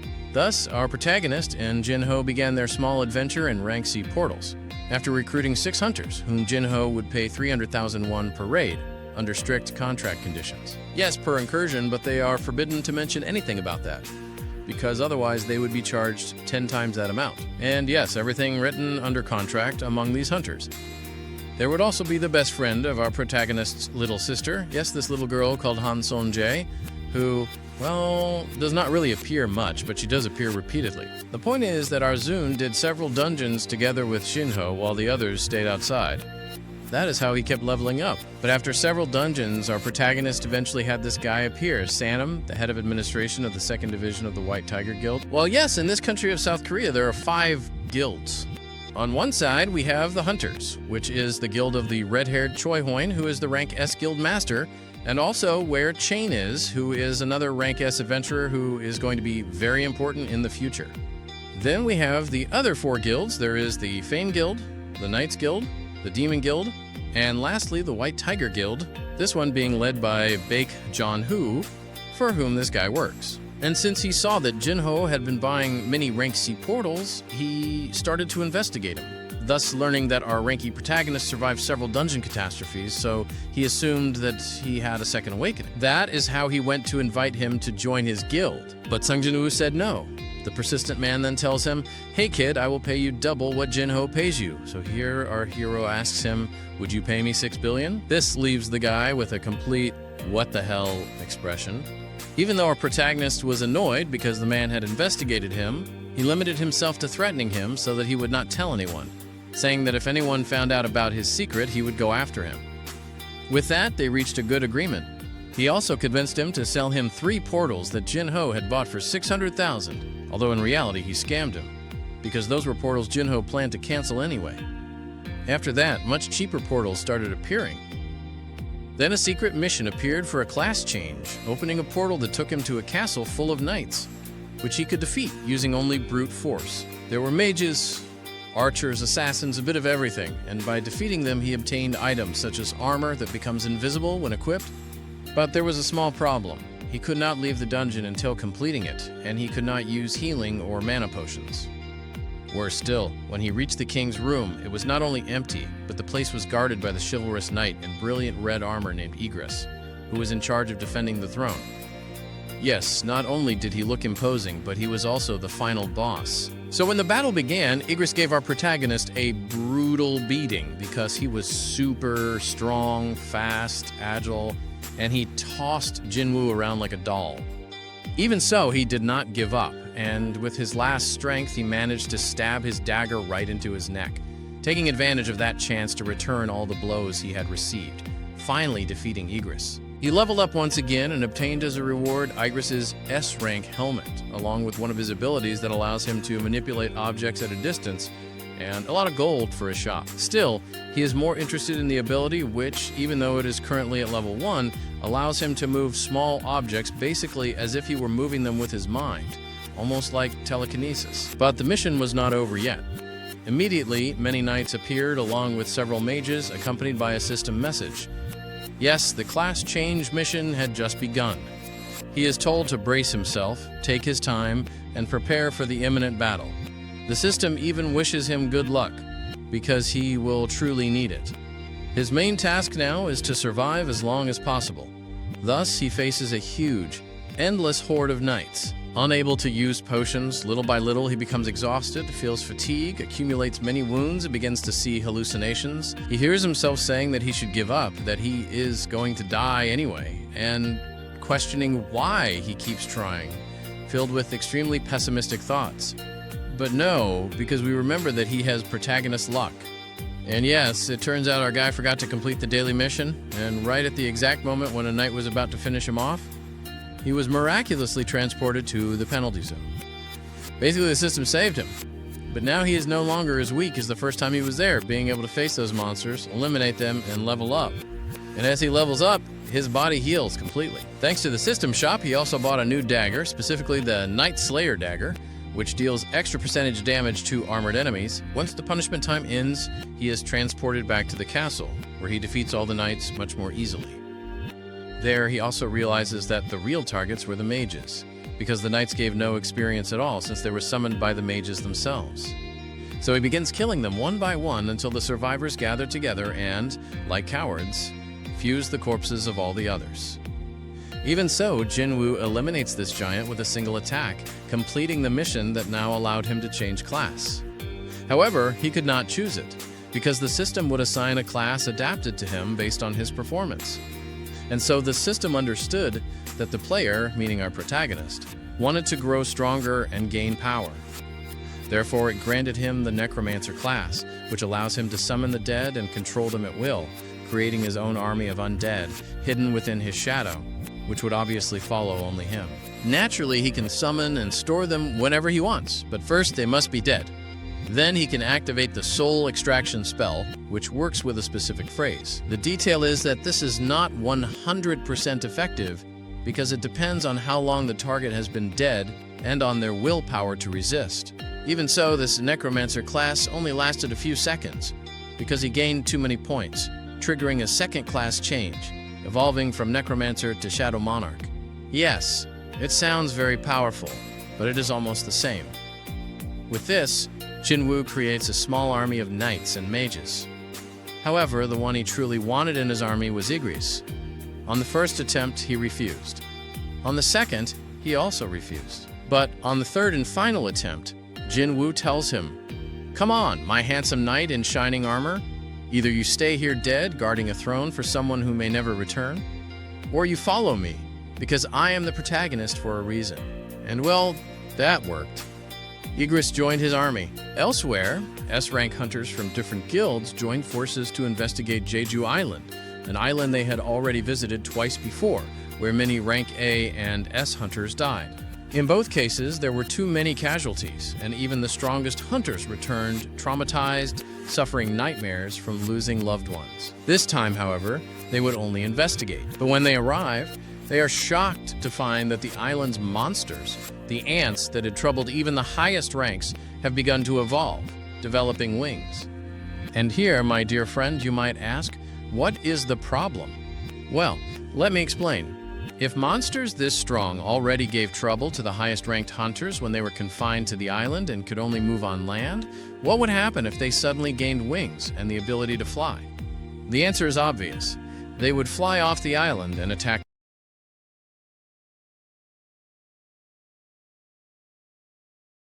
the rest of the world, which would obviously bring about the end of the world just as we know it. Now we move on to the day of his little sister Gina's school interview, but since our Jin Ji-yu had been walking around completely worn out, he slept until 2 p.m. So his sister called him, making our little crazy guy get ready in an instant, and since he is already somewhat short on money, he dresses himself very well, so much so that not even his own sister recognizes him. Well, in very little time he has changed far too much, at least physically, but he simply mentions to her that he could not show up in sportswear to such a formal situation. That is how, while his sister takes him to the school interview, her other classmates keep staring at our guy, and these are not normal looks at all, since every single one of them sees Jinwoo as very attractive, and one of them even says, "I want him to hit me, get me pregnant, and abandon me." Yes, the girl is extremely love-struck. And on top of that, even his own little sister cannot hold back and tells him that if he is single, she can introduce him to a friend, but since those matters do not matter to him at all. For now, he pulls her cheeks and drags her along like that. Once they are already with the homeroom teacher, she mentions that Gina's grades are very good, and as such, she is an example for the others, in addition to the fact that the tests indicate she will be able to enter whatever medical university she wants. This makes our protagonist smile, as he is happy for her, but then the teacher changes the subject, presenting a hypothetical case where his little sister were to awaken as a hunter. And the real question is whether he would like her to work in that world, which, without hesitating, our Jin Ji-yu flatly denies, because he knows the world of hunters is cruel and unjust. And when he asks the teacher the reason for asking that, she tells him about the case of Gina's friend, so our guy waits for the said girl outside her house. That is how she, like a true rebel, tells him that if he came to lecture her, he would simply be wasting his time, because she really does want to be a hunter. Then Jinwoo lays out the facts, explaining that as a rank E hunter, she will not be able to have a dignified life, and the fact that she could join his strike team is only an exception. So he turns around and asks her to follow him, while on the other side, an airplane arrives carrying Dong Soo-hwan, who is received by Supervisor Woo Jin-chul, and bluntly asked whether he returned to the land he abandoned only to see those two individuals. Hearing that, the rank E is told not to pretend he does not know, being informed that he will do whatever he pleases with them inside a dungeon, starting first with the rank E and then the rank D. Then, while releasing the aura of his power, he asks the blonde man whether he plans to stop him. Thus, the supervisor tells him that he is simply doing his job. Upon hearing that, Dong Soo-hwan simply leaves. On the other hand, two high-ranking Rank S members are talking about how flying ant corpses were found that suddenly fell into the sea, and because of that, Choi Jong-in has the theory that these ants cannot fly very long distances, or at least that is how it seems for now. So the Rank S old man, knowing that it is too early to draw conclusions, informs him that he will send those remains to be studied. Later, at night, our protagonist meets with An and Hun, to whom he sends a message so they can take the girl to a dungeon, and upon seeing her, the talent scouting hunter recognizes her. Likewise, he tells our black-haired guy that he called at the perfect moment, because right now it was announced that several portals will appear in this area. However, they are interrupted by a rank A, who urges them to begin the training. Upon seeing him, Jinwoo asks about him, so the suited man explains that this is Chul Kim, who, besides being a rank A hunter, is practically a tank. He also informs them that this time it will be a practical exercise for the newest members, and that Chul Kim will support the exercise as the leader of the strike team. This is heard by the tank himself, who gets annoyed by the observers, thinking that he is going to be a babysitter for rank E hunters, saying it because of our Jin Ji-yu and the girl. Likewise, the suited man announces that today's strike team will consist of 1 rank A, 5 rank B, and 2 rank C, making a total of 8, to which 2 rank E will be added. Therefore, this raid will have 10 people. With this situation, our protagonist reveals his thoughts, and that is that he hoped the girl would reflect after seeing the harsh reality, and he did not expect that for this rank C dungeon, they would bring such a good team. Then the assistant of the talent scout asks him to simply limit himself to observing on this mission, since they will let the newcomers participate, and with that, our black-haired guy agrees. And that is how this raid begins, and we see Gina's friend very excited about it. However, once inside, our Jin Ji-yu has a strange feeling, because he knows something is not right here, and indeed, he was right, because the dungeon changes color to red. So he quickly grabs the girl and tries to leave, but when he cannot, he alerts the talent scout to warn the main strike team. And that is how he quickly calls his boss, Baek Yoon-ho. Meanwhile, inside the dungeon, Jinwoo and the others find themselves in an icy zone, where it is explained that unlike normal dungeons, upon entering a portal you lose all communication with the outside world, and the only way out is by defeating the boss or through a dungeon break. However, the worst part is not that, but that the monsters here are superior to the previously calculated rank. Then, out of nowhere, they are attacked, realizing that one companion has been eliminated. Still, our protagonist managed to save the girl, seeing that the culprits were ice elves, also understanding that these are very intelligent, since they attacked from a distance where it is hard to see them, but above all, they started with the weakest. At the same time, one of the elves makes a threatening gesture toward Jinwoo and simply retreats. When the girl opens her eyes, very frightened, she asks what that was, and our black-haired guy explains that they are ice elves, cruel and ruthless monsters, also known as white demons. Then the rank A leader calls everyone's attention, informing them that since they are in a red portal, the dungeon has become rank B or higher, and for that reason, and also due to his own rank, they must follow his instructions if they want to come out alive. He announces that they will form 2 groups, promising that those who come with him will survive. However, a lower rank hunter who wants to join his group is rejected, and he also emphasizes to the observers that he will not take useless people below rank C. He explains to everyone that 1 day inside is 1 hour outside, and whether they defeat the boss or find a dungeon break, they could spend many months here. That is why he decided to lighten his load, also asking them not to lose their sanity, because if they defeat the boss, everyone will be able to return home. Then a rank B mage decides to move to Jinwoo's group, which makes the tank think she does it out of compassion. However, the girl tells our protagonist that the tank is a show-off who did not even notice the arrows, and she also knows that our protagonist does not have the rank he claims, since from what she saw, she estimates he must be rank S. As a new member, she greets the black-haired girl as well, and the tank announces that he will go through the cleared path, while our protagonist says they will go through the forest. With that said, both group leaders say goodbye and wish each other good luck. Then, the tank's group, while walking, sees bare claw marks, making them think that the rank E group will die. But then he starts thinking, if there was a rank C and a rank B in that group, why would they consider Jinwoo the leader if he has the lowest rank? They are then interrupted by bears, so Chul takes care of the first one, killing it with a single swing of his axe, and immediately moves to eliminate the other 2. Meanwhile, in Jinwoo's group, the rank B mage warns them about the bear markings, but for our protagonist that is fine, because if it is bear territory, they only need to worry about them. That is when the girl finally understands, because if there are many ice bears, there will not be stronger monsters like ice elves, realizing that our protagonist was right. Then he pulls coats out of his inventory, surprising everyone since even the strongest hunters can only take out 2 or 3 items. Gina's friend asks who he really is, so he calmly approaches her and tells her that since he brought her, he will be responsible for her, but he does not want her to ask anything about him, and he asks the same of the other 2. Then a bear approaches them, Outside, Yunho arrives, and upon seeing the appearance of the red portal, he knows that at best only some rank A or B will survive. The talent scout tells him that there are people there who are not part of the team, and when he mentions the rank of the observers, Yunho becomes worried. Dong Suhuan also arrives, and upon seeing him, the red-haired man asks what he is doing here, but the bastard, instead of answering, declares that Jinwoo will end up dead inside. The blonde supervisor knows that in a red portal, Dong Suhuan cannot touch Jinwoo and instead wonders how much luck he will have to come out alive. Back inside, our protagonist eliminates the ice bear with a single blow, surprised that a red portal grants much more experience since he already leveled up. After that, they make a campfire and start eating the freshly killed bear's meat, but they are curious about our protagonist, since he starts exercising after fighting. However, we see that our black-haired guy had gone straight to the bear's den, where he saw that their number matched his shadows, and as a first mission, he sent them to fight, causing absolute chaos. While the knights fought in close combat, the mages launched their fire, and little by little they gained ground until they eliminated the last bear, which surprises our Jinwoo, because he truly expected less from his shadows. Then the boss finally appears, easily crushing the knights and the fire mages, and eliminating the rest with a single roar. Since he has no mana left, our protagonist sends Igris, who, with elegance, delivers several slashes, leaving the boss on the brink of death, and before it can roar again, Igris cuts off its head. Seeing this, Jinwoo realizes that if Igris had used the sword seriously from the start, the one who would have lost would have been him, without a doubt.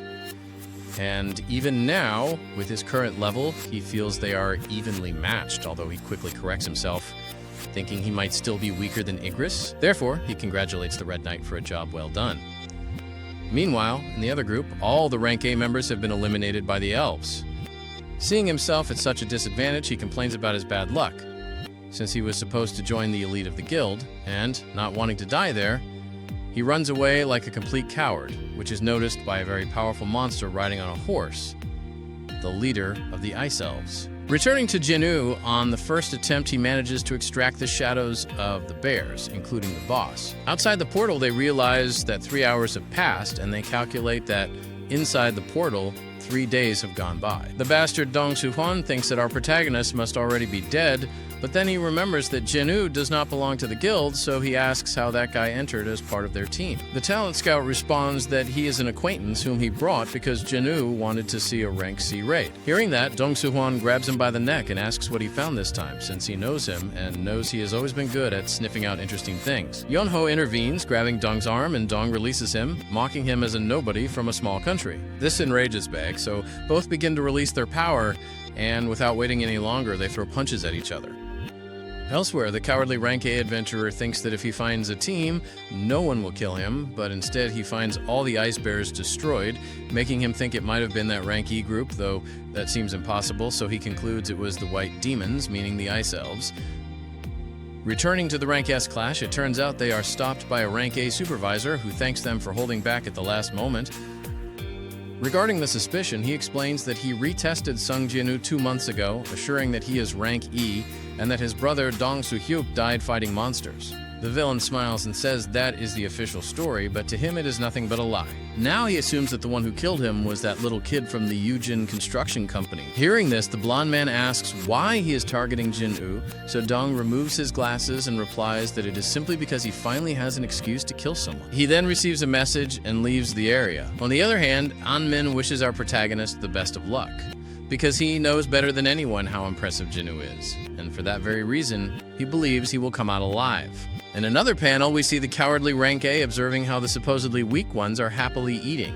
And not only that, they have coats, blankets, a tent, and lots of food.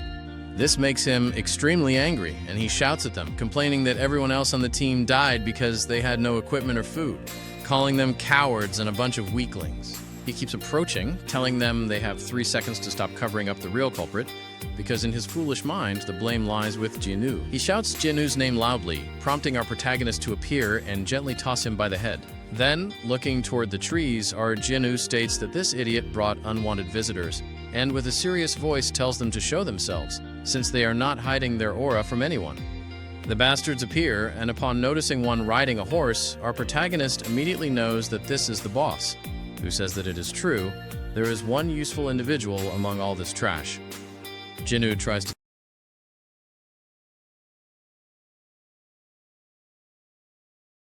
A monster born from nothing suddenly starts speaking in his own language, and that surprises the chief of the elves, and of course, it also surprises our Jinwoo, since not even he knows how he understands them, yet, thinking about it carefully, he assumes that perhaps this is the system at work. Thus, the elven chief points at the one who warned him that there was a strong one among the humans, and for that very reason, he wants to fight him. Yes, right there, without hesitation, he eliminates him instantly. Seeing this, the chief finds it amusing, stopping as well the attack of our Jinwoo, and with just that clash of knives, our protagonist knows that it will not be easy at all to defeat this guy, who now asks him what he is doing among humans and tells him that he is not one of them. Our Jinwoo does not quite understand this, and that makes the chief laugh, explaining that yes, as a species, they heard a voice which warns them to kill humans, yet they did not hear it with him. What is said makes our Jinwoo thoughtful, thinking that perhaps this is because he is a player. Then the chief mentions that there is no need for them to fight, and he only asks him to hand over the other humans, since they do not want to harm him.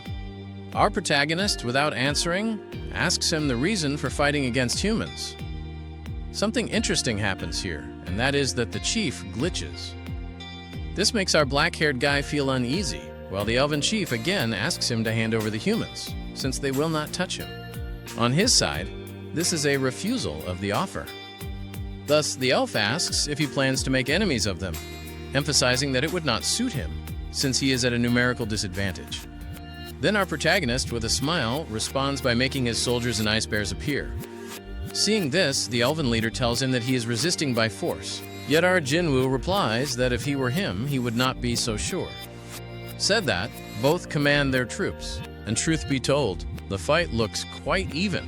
Of course, the three useless ones are running around, because they know they would be of no help, and boy are they right, since our Jinwoo launches himself to block the arrows of three elves, whom he also eliminates, managing to save the three useless ones as well. Even so, our protagonist realizes that the chief of the elves was not mocking in vain, because now that he observes them, he notices they are invincible, yet they need magic to regenerate.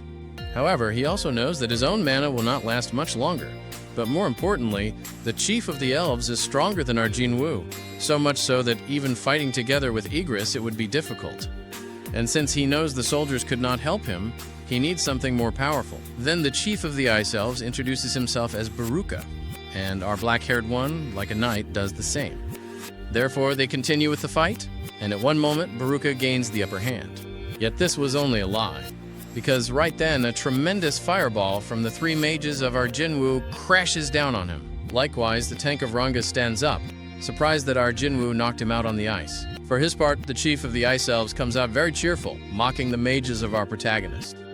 At the same time, Kim Chul grips his sword and rushes to attack Jinwoo, who obviously was already expecting it.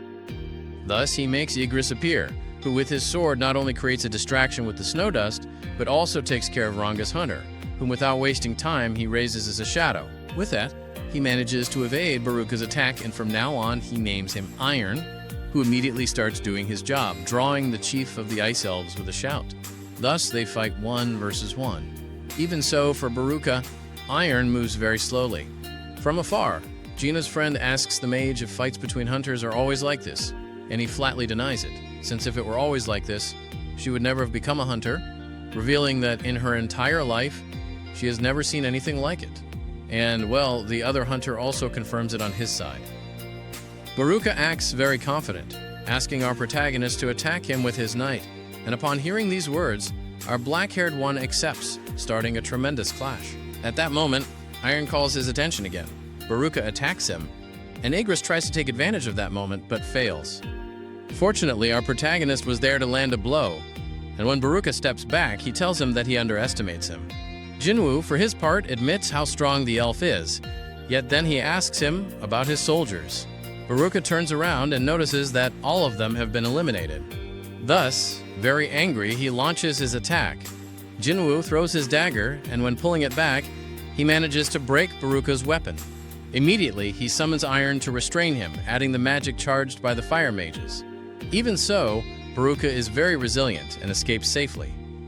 This brief moment is taken advantage of by our protagonist, who, using stealth, manages to deal a second critical cut with his dagger. Likewise, Iron delivers a tremendous blow, which finally finishes him off, leaving things calmer. But then he notices how Iron keeps hammering him, so he stops him, asking him to control himself. However, upon seeing his foolish face, he can only wonder what he is going to do with him. Thus, Iron intimidates the mages and makes them celebrate the defeat of Baruka. Igris, on his side, does not share the same idea and withdraws. Our black-haired one informs the others that the fight is over, and with that, the portal also appears so they can leave. The three become very happy since at last they will be able to return home, while our Jinwoo, looking strangely at Baruka, wants to do something with him. Outside the red portal, they calculate that approximately a week has passed inside. Then, the guild staff member mentions that he will stay, asking his chief Bake to withdraw and rest. This is rejected by the red-haired man, mentioning that he cannot leave while there are guild members inside, and that at the very least he will wait until tomorrow morning. That is when they see two people come out of the portal, so Yoon-ho, hopeful, thinks that Kim Chul made it. However, upon seeing the mage and the useless one, he feels a bit disappointed, yet still lets them know that he is glad they are safe. He asks about the other hunters, and then only Gina's friend and our protagonist appear. This, of course, makes the guild staff very happy. The portal disappears, and the mage informs everyone that no one else came out alive. This surprises Baek, who wonders what happened inside. At that moment, our Jinwoo has several questions, but Jinwoo mentions that he is very tired, asking him to speak instead with his guild members. This angers the arrogant redhead, who now grabs him more firmly and says that since 6 members of his guild disappeared, as the responsible party, he wants to ask him several questions. Our Jinwoo replies that that may be so, but he also points out that he rescued the other 2, and since he is the one responsible, he should rather thank him. Baek calms down, knowing that our protagonist is right, and apologizes. Jinwoo gets into his car, and the redhead asks the mage who he is, since he seemed like a very unpleasant guy. The lady defends him, emphasizing that Jinwoo suddenly became ill-tempered after defeating the chief. To that, the guild staff adds that perhaps it was also due to exhaustion. This calms Baek, who asks the manager to bring Sung Jinwoo into their guild at any cost. Hearing this, the staff member sighs but feels a bit depressed, since he does not know how to convince Sung Jinwoo to join the guild. On the other hand, we see our black-haired one dropping off Juhee, and she thanks him for accompanying her and even calls him Dear Jinwoo. After saying that, she says goodbye. Although surprised, he does not give it much importance and continues on his way, surprised that on Earth, not even a day has passed, since it is barely 3:50 a.m. There he also confesses that he feels disappointed because in the end he only obtained one valuable weapon, the dagger of the Elven Chief. It turns out that after defeating him, he tried to extract his shadow 3 times, failing completely, assuming that perhaps there was too much difference in attributes. Since it was a waste of time, he prefers to forget it, washing his face. Unfortunately, he remembers that for the 3rd time he eliminated a human. Even so, he goes to sleep. The next day, the young Yoo Jin-ho appears at his door, and seeing him so flashy, our Sung asks why he came dressed like that. He ignores him and says, "Let us go." Sung reminds him that they will pick someone up along the way. Thus, they pick up the black-haired girl, Gina's friend, who as soon as she enters the car greets our protagonist, calling him Dear Jinwoo. This astonishes Jin-ho, who thinks that the two have a relationship. That is what it seems to him, since they are talking very closely, and on top of that about how they did not sleep at all yesterday. Then Jin-ho interrupts them, mentioning that Han Song-yi is underage. Our black-haired one already knows this and tells the rich guy that it is fine. He is left very shocked by the answer, yet he decides to keep driving and say nothing more. Then they go to clear a dungeon as usual. Jin-ho is astonished, and Sung explains that this is one of his abilities. And since it is a bit complicated to explain, he shows him how his summons obey him, with everyone starting to extract minerals. This depresses the rich guy, who kneels and asks him to at least let him collect the magic gems. But before our protagonist can say anything, a shadow soldier kindly gives him some magic crystals to help. Seeing this, Jinwoo is pleased. Yet, on another part of the world, a very strong hunter is calmly reassuring his opponent, telling him that his companions are not dead, and above all, that he barely speaks English. After saying that, he tries to tell him that he is a human who only wants to go home. However, with that smile, he only scares the little soldier even more. Meanwhile, our protagonist is having a great time since they are celebrating that they have already completed 19 missions. The young Jin-ho knows this and thanks him, because without him, he would not have achieved it. Thus, Sung asks him what his next plans are. Jinho tells him that he will take the written exam at the association to obtain the guild master license, and then use it as bargaining power to negotiate with his father. Sung asks him what about him. Jinwoo thinks about it and limits himself to saying that he will not be able to contact him for a while since he needs to go to a place. Then he notices his drunk companion, who, very depressed, tells him that if he bothers him, he understands and would simply leave, explaining that he has a brother 10 years older than him, whom he not only dislikes, but with whom he has never spent time together as brothers.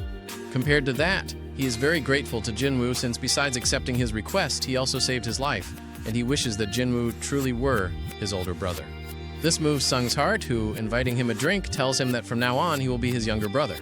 Upon hearing that, little Jinho starts crying. Drinking more, he grills more meat for our protagonist, since he knows that for those muscles he needs more protein. He even offers him meat from his own plate, but Sung stops him, telling him that it is too much. And so they continue celebrating that night. In another place, we see that the hunter with the beautiful smile turned himself in to the authorities. And so far, the information gathered by the US about this guy is that he is a hunter from South Korea who got stuck at a gate 10 years ago and could not leave.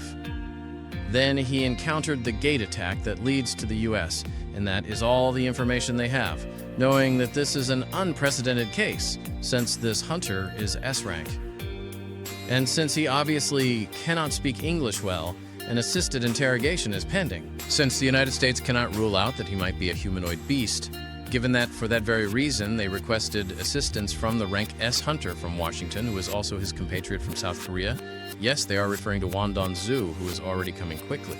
But while here they also reveal to us the name of the subject, Zun. And Won, returning to our protagonist, informs his little sister that he is going to leave for 1 week. She is surprised that he is going on a trip right after work, teasing him by saying that he is surely going out with some ruffian. But Jingu, a little annoyed, tells her that he is simply going to go with a friend. Then he arrives at the same place that Cerberus used to guard, which he remembers that when he fought it, it was level 20, and now that his own level has tripled, this should be easier. So he inserts the key, he enters, and the door closes, although a mission also appears to him where the simple requirement is to gather 10,000 demon souls. Yes, nothing more than that. Obviously, it seems like a lot to him, no joke at all, but remembering the purpose for which he arrived, which is to obtain the elixir of life, he says while looking at the demons that whether it is 10,000 or 100,000, he will obtain all of them at the same time. Jinho, at his father's house, shows him the document that validates that he successfully cleared 19 rank C dungeons. The old man understands immediately and asks his son if perhaps he is asking him to hand over the guild. Jinho confirms it. Then the old man reminds him of his brother Jinsoon's plan, asking him if he still makes the request even so. Jinho mentions to him that his brother's plan is for a stranger to be the guild master, but he knows that this would be far too risky for the family business. Then his father mentions the name of Sun Jinu, bringing up all the situations in which he survived, despite being rank E.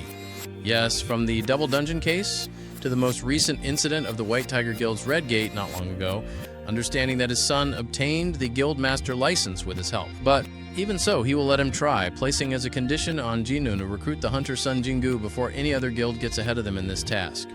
Although difficult, the young rich boy accepts it, or so the old man smiles, because he has many hopes in his son, he said. Returning to our hunter Z, when he tries to extract the souls, he fails, because the system itself tells him that shadow extraction is not available, since the mana is contaminated. So yes, despite defeating so many demons, he cannot extract a single one.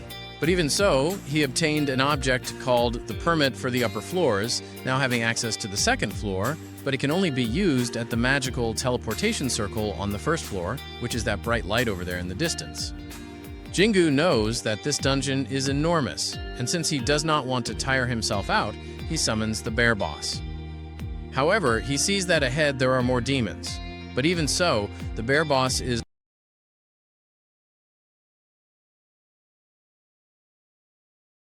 fast, yet also so strong as to defeat them while running, and that makes Arzam happy, so he gives him the name Tank, because he's a little white bear, truly strong. Elsewhere we find Chaha swimming, while she is admired by the others for how beautiful she is. Yet she is a bit upset, because she remembers that when she was talking with her boss, the red-haired man complained to her about why the people were not being publicly informed about the salted ants. He told her that it was simply an order from the association, but even so, they had to become the strongest and largest guild in the country. so as to assume those responsibilities. And yes, because of all this, our blonde girl walks along deeply thoughtful. Returning with Zom, she mentions that upon obtaining this key, she was worried that this place might be an S-rank dungeon, but it seems to her more that the demons are only B-rank. However, the higher the floors they climb, the stronger those demons become, so she decided to focus on the demons that carry the permits, making it easier to advance along the path. Along the way, she also evolves her ruler's hand to level 2, and while she keeps fighting, she wonders just how strong she will be when she reaches the final floor. In the same way, she fulfills the task of obtaining 10,000 demon souls, now encountering the Lord of the lower floors, Vulcan the Avaricious, from floor number 49. Outside the house of New Supra, Lord An and his assistant were waiting, thinking that they had come for nothing, so even he wonders where he might be now. Jingu asks his warriors to leave the great chief to him alone. They obey, and thus the tremendous battle begins. For his part, our protagonist, upon looking at the fat demon sitting there, wonders how long he plans to stay like that, since if he does not move, he will start the attack. At that moment, when he blinks just a little, the record takes advantage of it to strike the soldiers of our protagonist. This enrages our Zom, and he responds with a tremendous blow. Seeing this, Vulcan runs to the side, shouting as he uses the same ability as Cerberus. Then he launches himself to attack our boy with everything he has. He asks Iron for the shield, but even though he defends himself, the wretch lands continuous blows. He tries to create an opening by going for his back. However, Vulcan counterattacks, and he barely dodges it. Because of this, he decides to first restrain those strange movements, smashing him into some buildings. Taking advantage of the moment, he pulls out another dagger, and since he has him blinded by the dust, he manages to land such a critical blow that he finally eliminates him, obtaining the fragment of the World Tree. Now we move on to another panel, because Danso has finally arrived, and upon seeing the guy, he cannot believe that there is a magical beast that can speak. Even so, Sunan and Wang tells him that if he does not believe it, he can run DNA tests or whatever he wants. Danso ignores him, since he is quite annoyed because they called him at the last minute. Then the guy asks him how much humans know about gates and magical beasts. Danso does not understand why he is asking that, but the old man keeps talking anyway, because the worst catastrophic force has finally awakened, and its goal here is to prevent that disaster from occurring. To Danso, it sounds like nonsense, and he asks him how many hunters he thinks there are in the world now. Sunan points out that many people will become powerless before that force, since they will only go to be devoured and blown apart.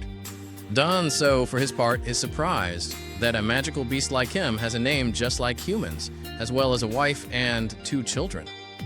At that moment, he sees something interesting in the document and asks him if he still remembers his son's name.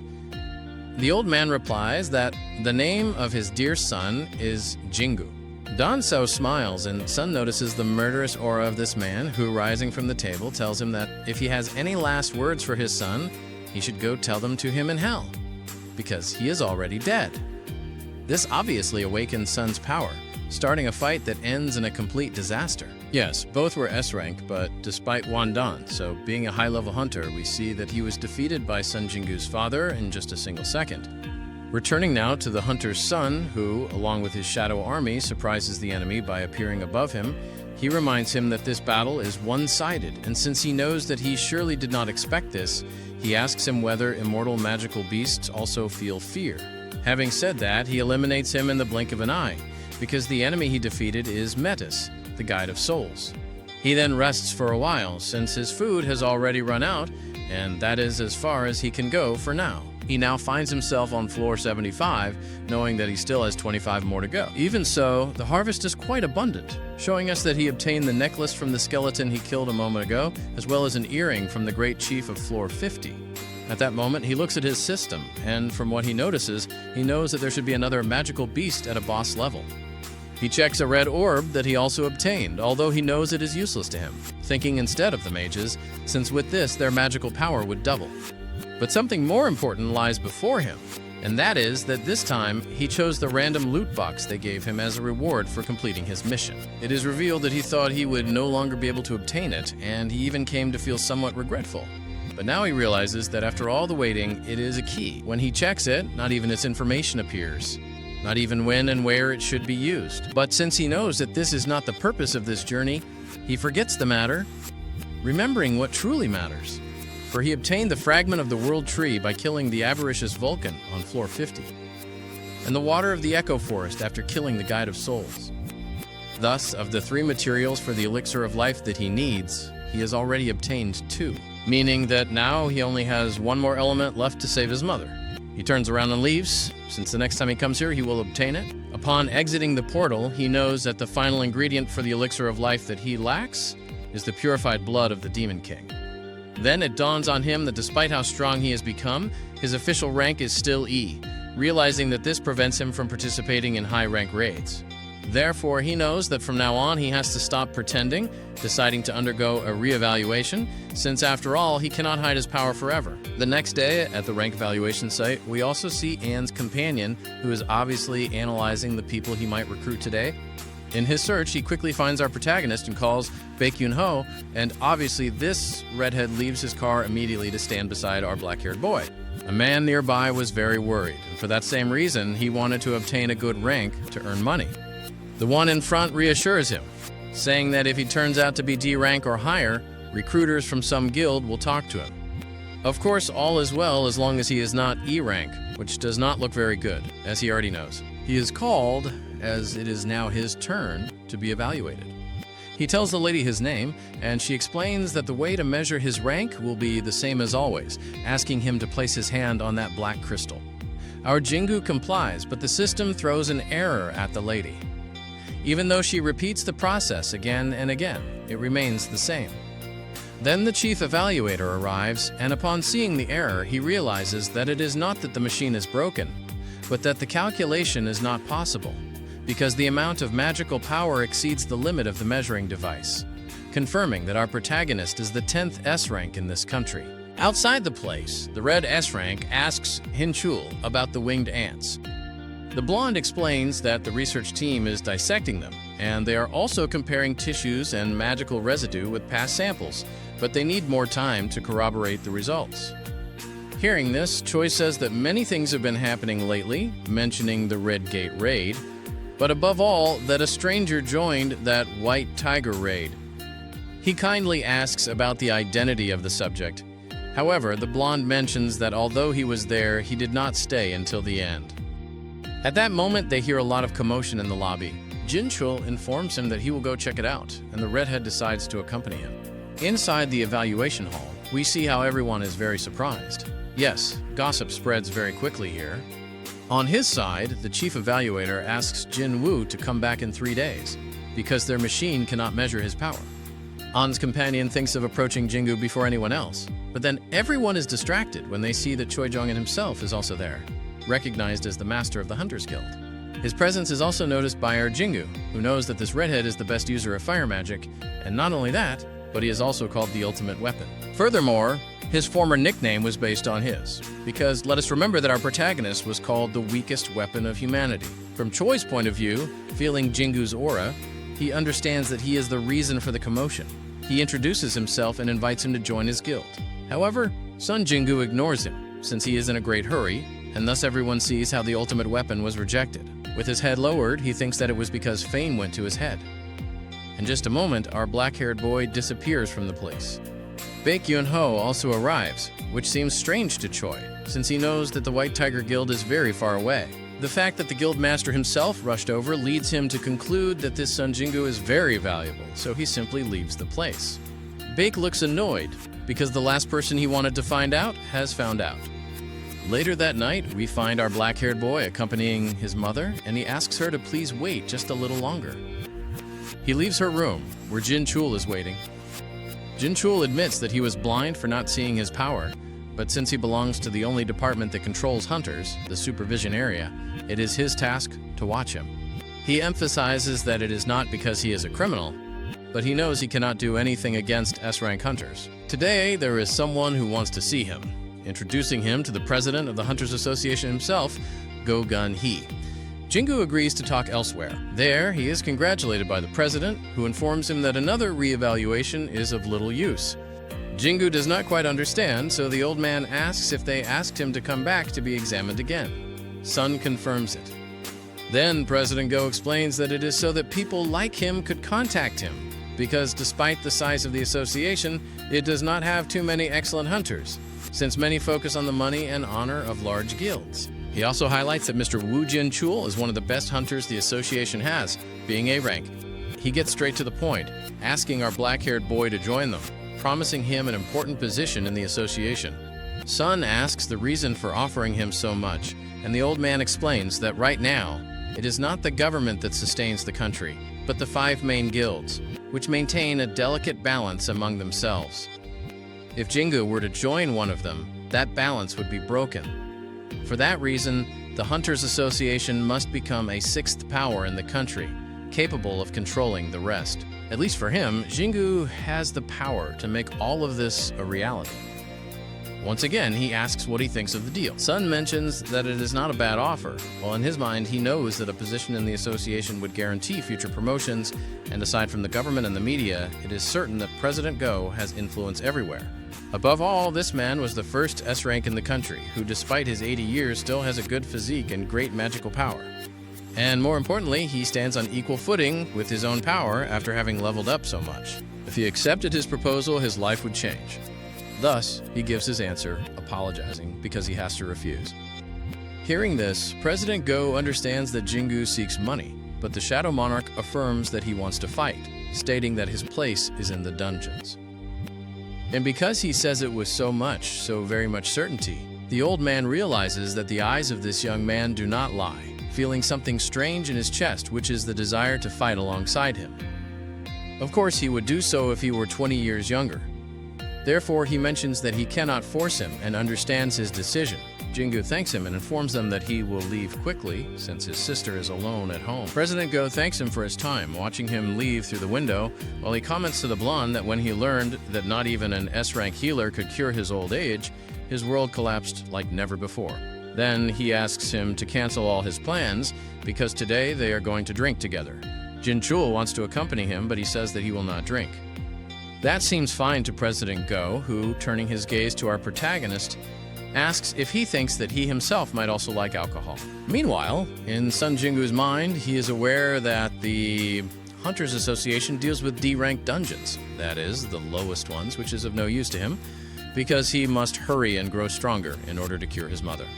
He tells himself that he cannot stagnate just because he can keep growing. In another hospital, we find Wan Don-su injured. And not only that, but severely beaten. Then the deputy director appears and asks him what can be believed of a loser like him. But the man, going straight to the point, asks if Jin Woo is truly a monster. Don-su responds that he gave him the beating of his life, and it is clear that he is a monster. The deputy director accepts this answer and tells him to focus on recovering and then go to administration once he is discharged. Don-su asks where that man is. The deputy director comments that administration is already looking for him, but even so, he doubts they can catch someone who defeated him. Having said that, he leaves. Don-so knows that this was a humiliating defeat, remembering the last threat given by Sun Jingu's father, which was that he should not approach his family, because he would not be able to escape him, not even by dying. For that reason, he is burning with rage and a desire for revenge, and since he knows where he is headed, he only needs an artifact to crush him alive. On the other hand, we find our protagonist watching online auctions of artifacts, while he explains that these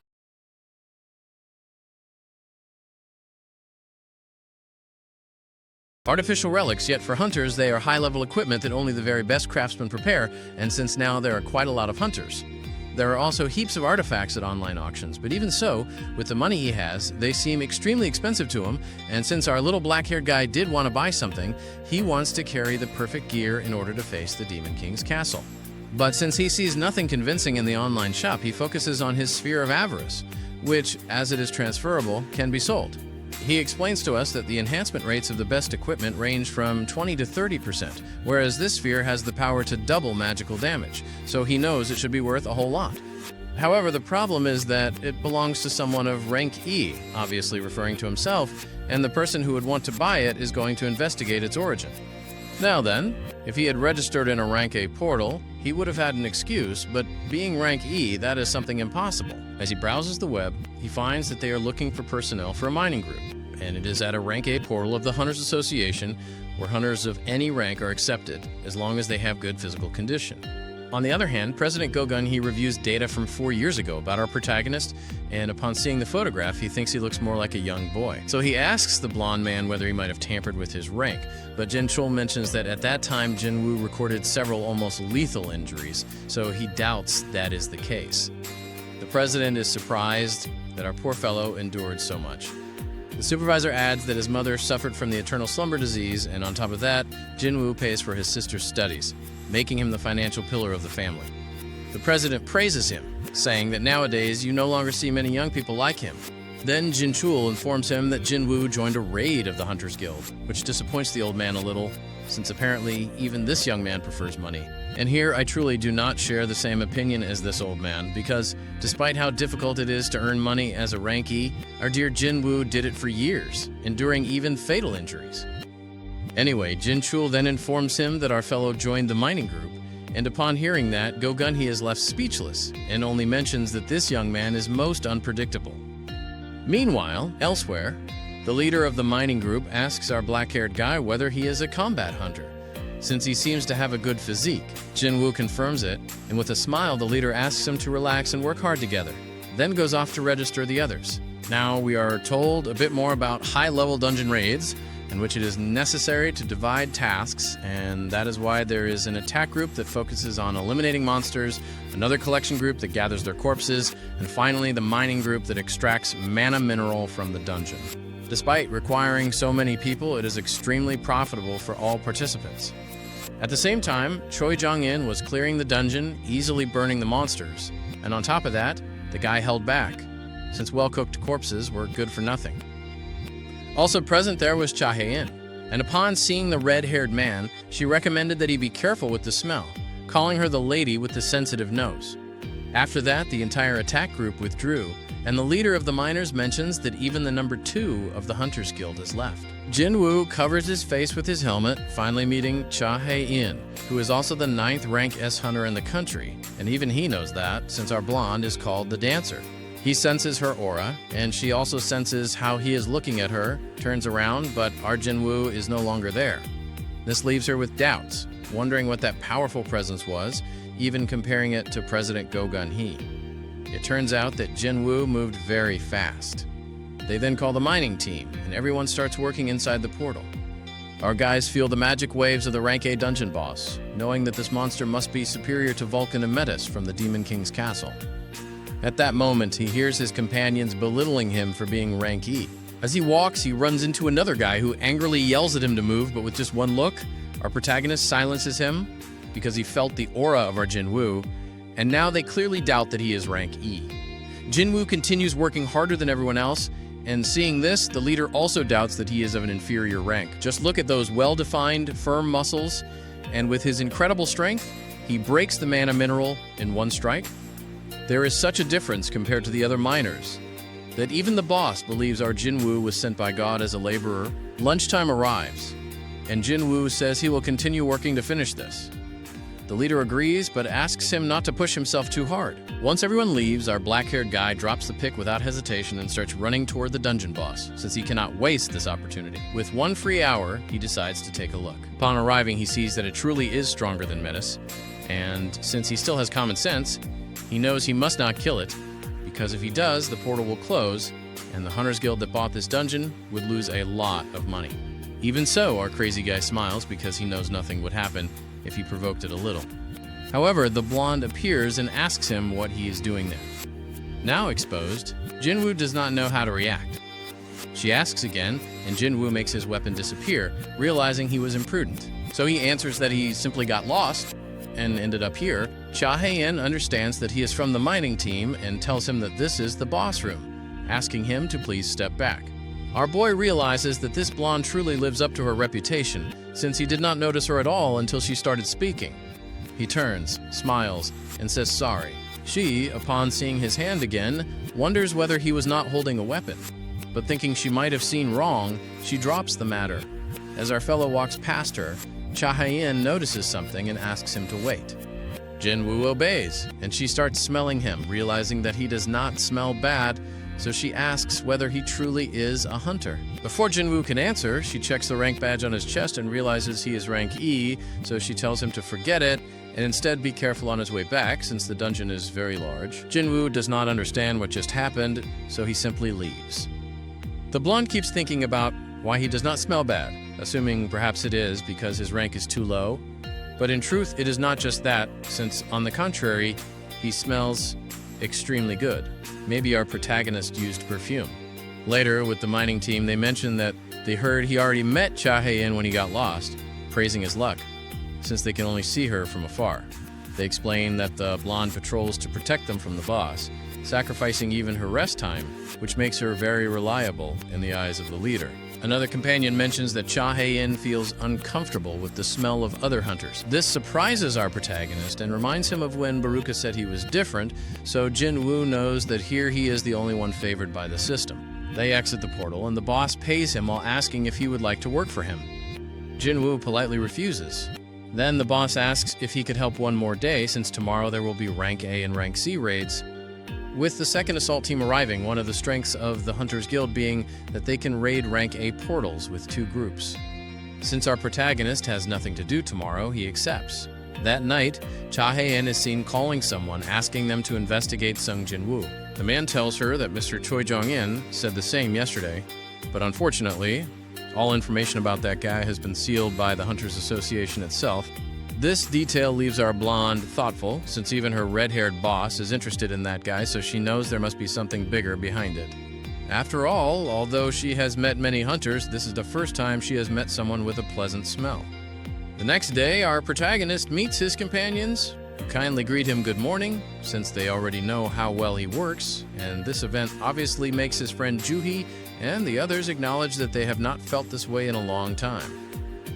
They proceed to have lunch together, while some murmur about how incredible our protagonist is, since thanks to him they can rest, and then go to the Rank A dungeon and earn more money. Then the boss makes his final attempt and offers to pay him 5 times the normal salary, but obviously our black-haired guy rejects the offer. At that moment, the leader of the second assault team appears, Captain Sun Ki-hoon, who asks the mining boss if he can borrow someone from his team. The boss tries to refuse, not wanting to sacrifice any of his members. Then the young assault leader loudly tells everyone that whoever volunteers will receive the risk allowance. At that, our protagonist volunteers. His companions try to make him see reason, since it is very imprudent. Yet our very bold Jinwoo shakes hands with the leader, sealing the deal. Together, they head to the portal. There he mentions that, despite being so large, the magical power inside is not as strong as yesterday's. Jinwoo notices that despite there being no Rank S hunters, they are well prepared, with 6 Rank A hunters and 3 Rank B hunters, who in another guild would easily be the first team. They enter the massive portal, though our boy has a bad feeling, very similar to the one he had when facing the Red Gate. A huntress beside him tries to calm him, telling him not to be nervous, since all hunters here are strong, and if he stays with them, he will not be attacked by magical beasts. Jinwoo thanks her, while in Captain Ki-hoon's mind, he knows that once this raid mission is completed, he will officially be named captain. Even so, he recognizes that he is not as strong as Choi nor anywhere near Cha Hae-in, since he is only Rank A, but he motivates himself, knowing he can do it. Then he senses something and instantly stops everyone. All prepare for combat, which surprises Jinwoo, since they get ready without anyone saying anything.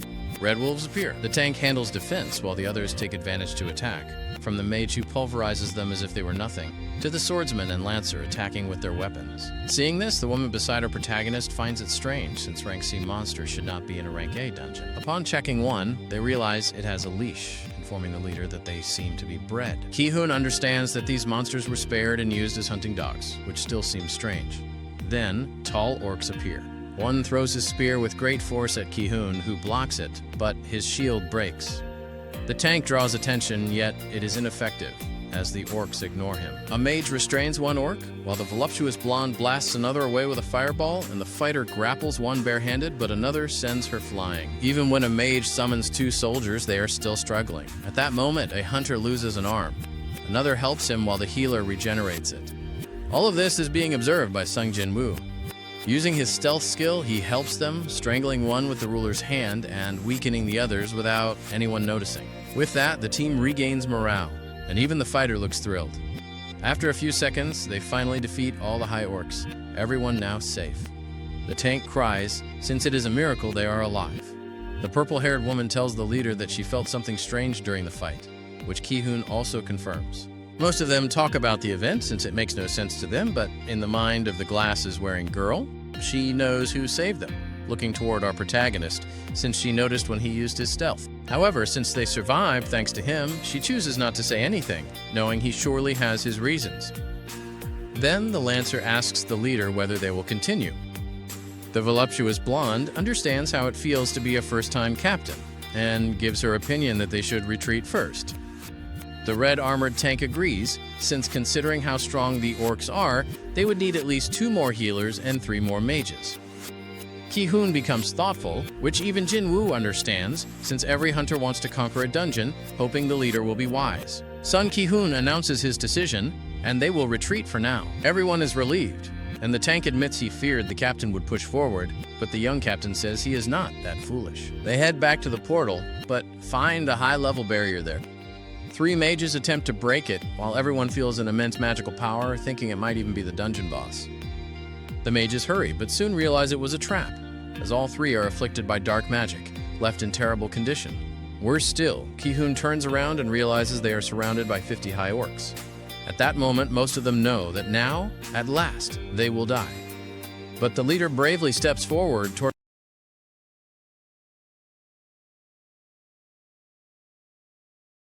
this monster tries to intimidate him, yet he is the dungeon boss. Through that tall orc, he presents himself before everyone, speaking the human tongue, since his name is Kargan. As such, he wishes to see the humans. Ki-jun asks whether it was he who blocked the entrance. This, the great orc, confirms, because it is not for nothing that he is the great sorcerer of the glorious orc tribe. Sun makes a second question, and it is thus: is there someone stronger than him in this cave?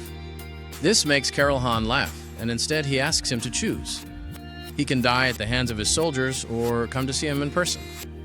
Evidently, they are given a few minutes to decide. So Ki-jun calls our protagonist, warning him to take advantage of it to escape, and he finds the main assault team. In truth, his team's mission is not to return alive, but to close the gate of this dungeon. This, the hunter Polimerato confirms to him, handing him her testament, which she wants him to please deliver to her family, since even she knows they must complete this mission no matter the cost. However, in Sun's case it is different, so she asks him to make sure to leave this place alive. This desperate situation obviously makes our protagonist remember the double dungeon, although he recognizes that these people are different, so he limits himself to saying that he hopes things do not end badly. Then Ki-jun mentions that as soon as they see the boss, they will attack immediately, because it does not matter what happens, and since he will be distracted, he will not be able to maintain the barrier, being that the opportunity for Jingu to escape outside. At the portal was Cha-hae-in. She asks the boss where Sun Jingu is. Thus, he tells her that he is already inside the portal. This surprises our blonde greatly.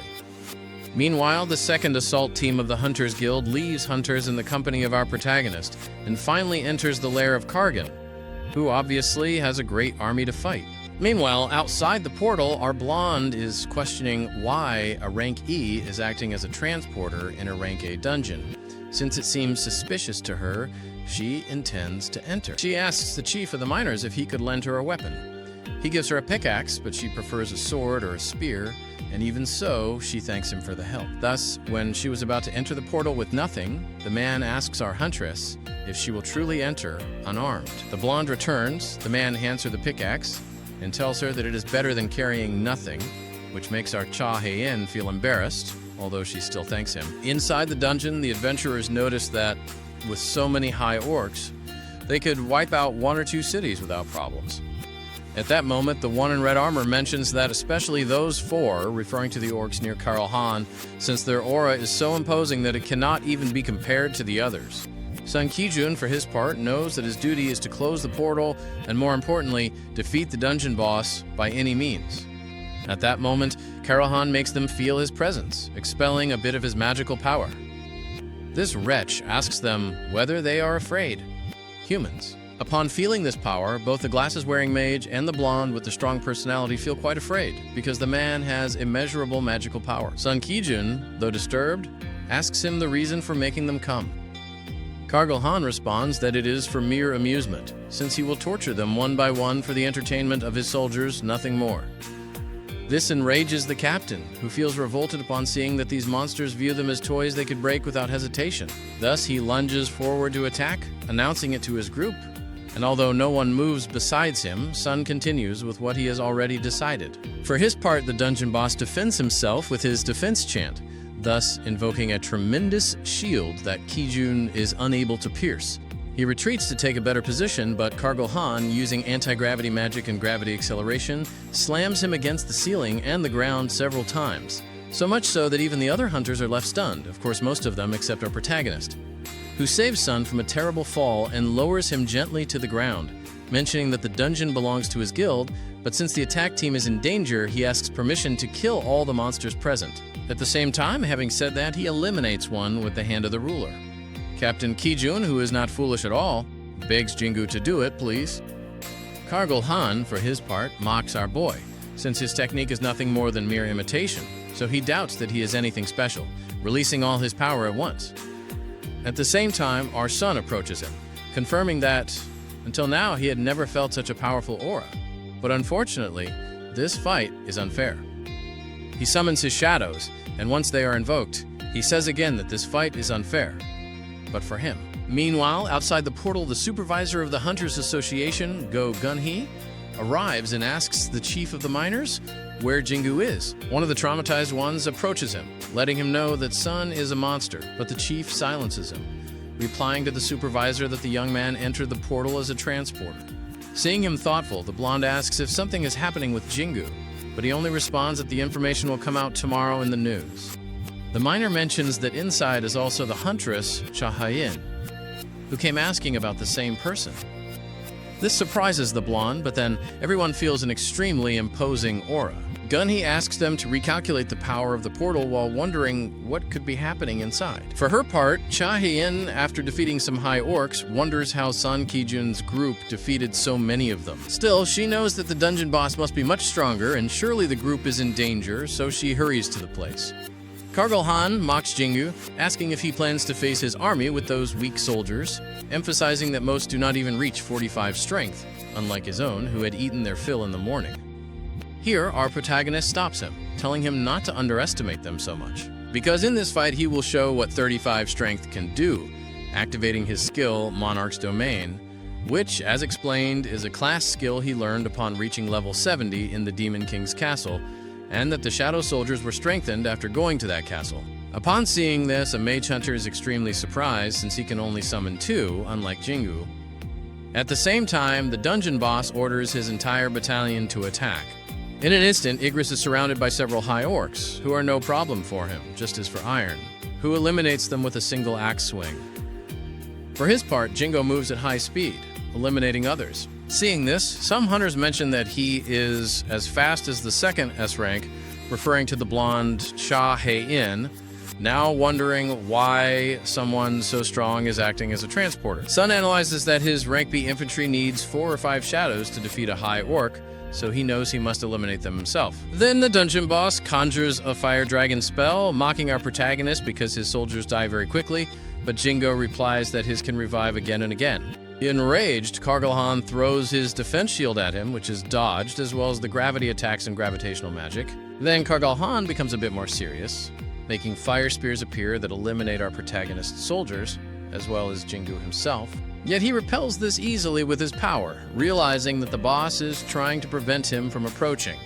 Outside the portal, they calculate that the rank of this gate is approaching S. The supervisor orders them to alert the Hunter's chairman, since he and the others will prepare to help the assault team. This order is quickly accepted by the chief of the miners, who rushes to notify his red-haired boss. Meanwhile, inside the portal, Kargal Han mocks Jingu, saying that his soldiers are stronger, and that it is only a matter of time before he runs out of mana. Sun asks what he is talking about, drinks a mana regeneration potion, and tells him that as a necromancer, the fight is just beginning. He then summons the fallen high orcs, who are now shadow soldiers of our protagonist. With great calm, he promises that he will turn his 4 best orcs, and him as well, into shadows. This leaves the monster stupefied, wondering in his mind whether his eminence has returned, and if so, what he is doing here. He remembers that when he first opened his eyes, he heard an order repeated endlessly in his head, and since then, he has hunted humans. At that moment, the system makes him scream, and the poor thing has no choice but to faithfully obey the order. Thus, he orders his orcs to hand over the corpses of those humans. In another panel, we are shown Choi Jong-yen, who, upon learning that the rank A gate Sun Ki-jun was handling is now equivalent to a rank S, will use the best of the guild to close it. If not, in the worst case, he will have to ask for help from White Tiger and Reaper Guild, so he will do the impossible to avoid that. Returning to the fight, Igris faces 3 of the 4 elite orcs. Iron eliminates 1, and Igris sends the great longsword orc flying with pure strength. At that moment, the bear boss takes advantage and pulverizes him from behind. Seeing this, Jingu mockingly lets him know that his personal guard is superior to Kargan's. Meanwhile, the hunters, who were mere spectators, think about helping, but Kargan strangles them with his magic, since the audience should not climb onto the stage. As for Sun, he will deal with him right now to finally rid himself of that insolence. He tries to use the same strangling spell, but Jingu warns him that he is resistant to poison and curses. Saying that, he orders his mages to break the shield. This annoys our protagonist, making his 3 mage shadows, with the help of the power amplification orb, launch a blue fireball that destroys the shield, greatly angering the orc sorcerer. All of this is witnessed by Cha Hai-in, who approaches to check the hunter's health, feeling relieved, and continues watching the fight. Kargal Han, for his part, strengthens himself with rage, force, and size, trying to crush our protagonist like a worm, but obviously our boy dodges it, since Sun has bad memories of Titans. This does not matter at all to Kargal Han, and by summoning several dragon heads, he annihilates his enemies, including his own orcs.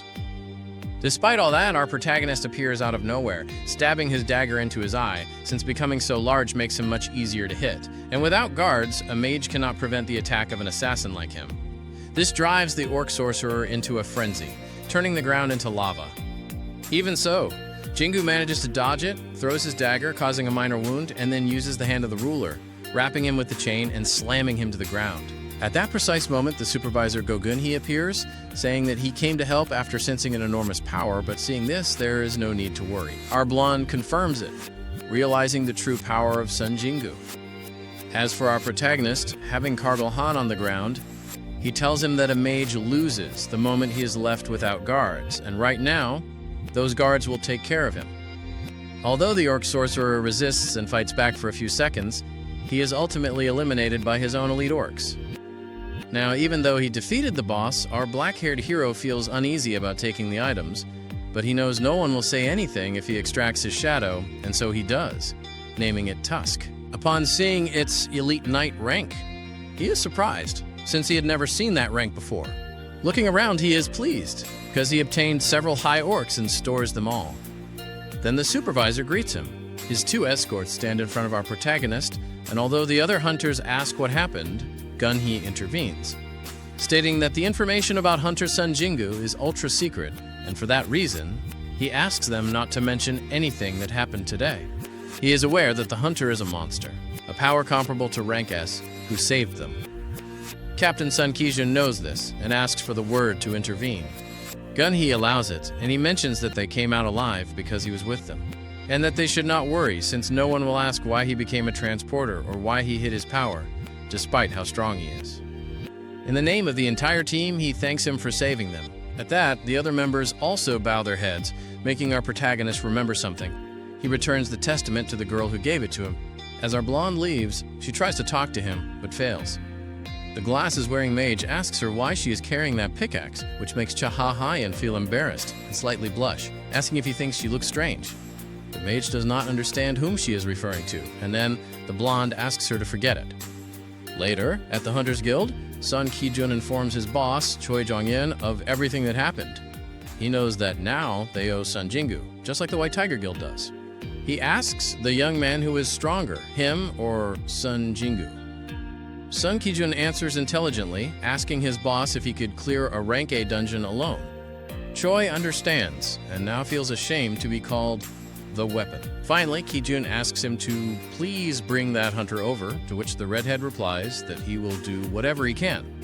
Elsewhere, exactly at the cafe whose name I will not mention, Yu Jinyo and our boy meet. Sun asks him how things went with becoming a guildmaster, to which Jinho replies that that is exactly what he wanted to talk about. Meanwhile, on the other hand, a very well-known actor, Lee Min-sung, arrives at the Hunters Association to take his rank test. As an actor, he is obviously famous and drew the attention of all the media, who would publish headlines saying that Lee Min-sung, the man who has everything, has now acquired powers that transcend the human condition, which, at least for him, is not bad at all. Yes, we do not know him, but he already seems very arrogant. At the evaluation site, many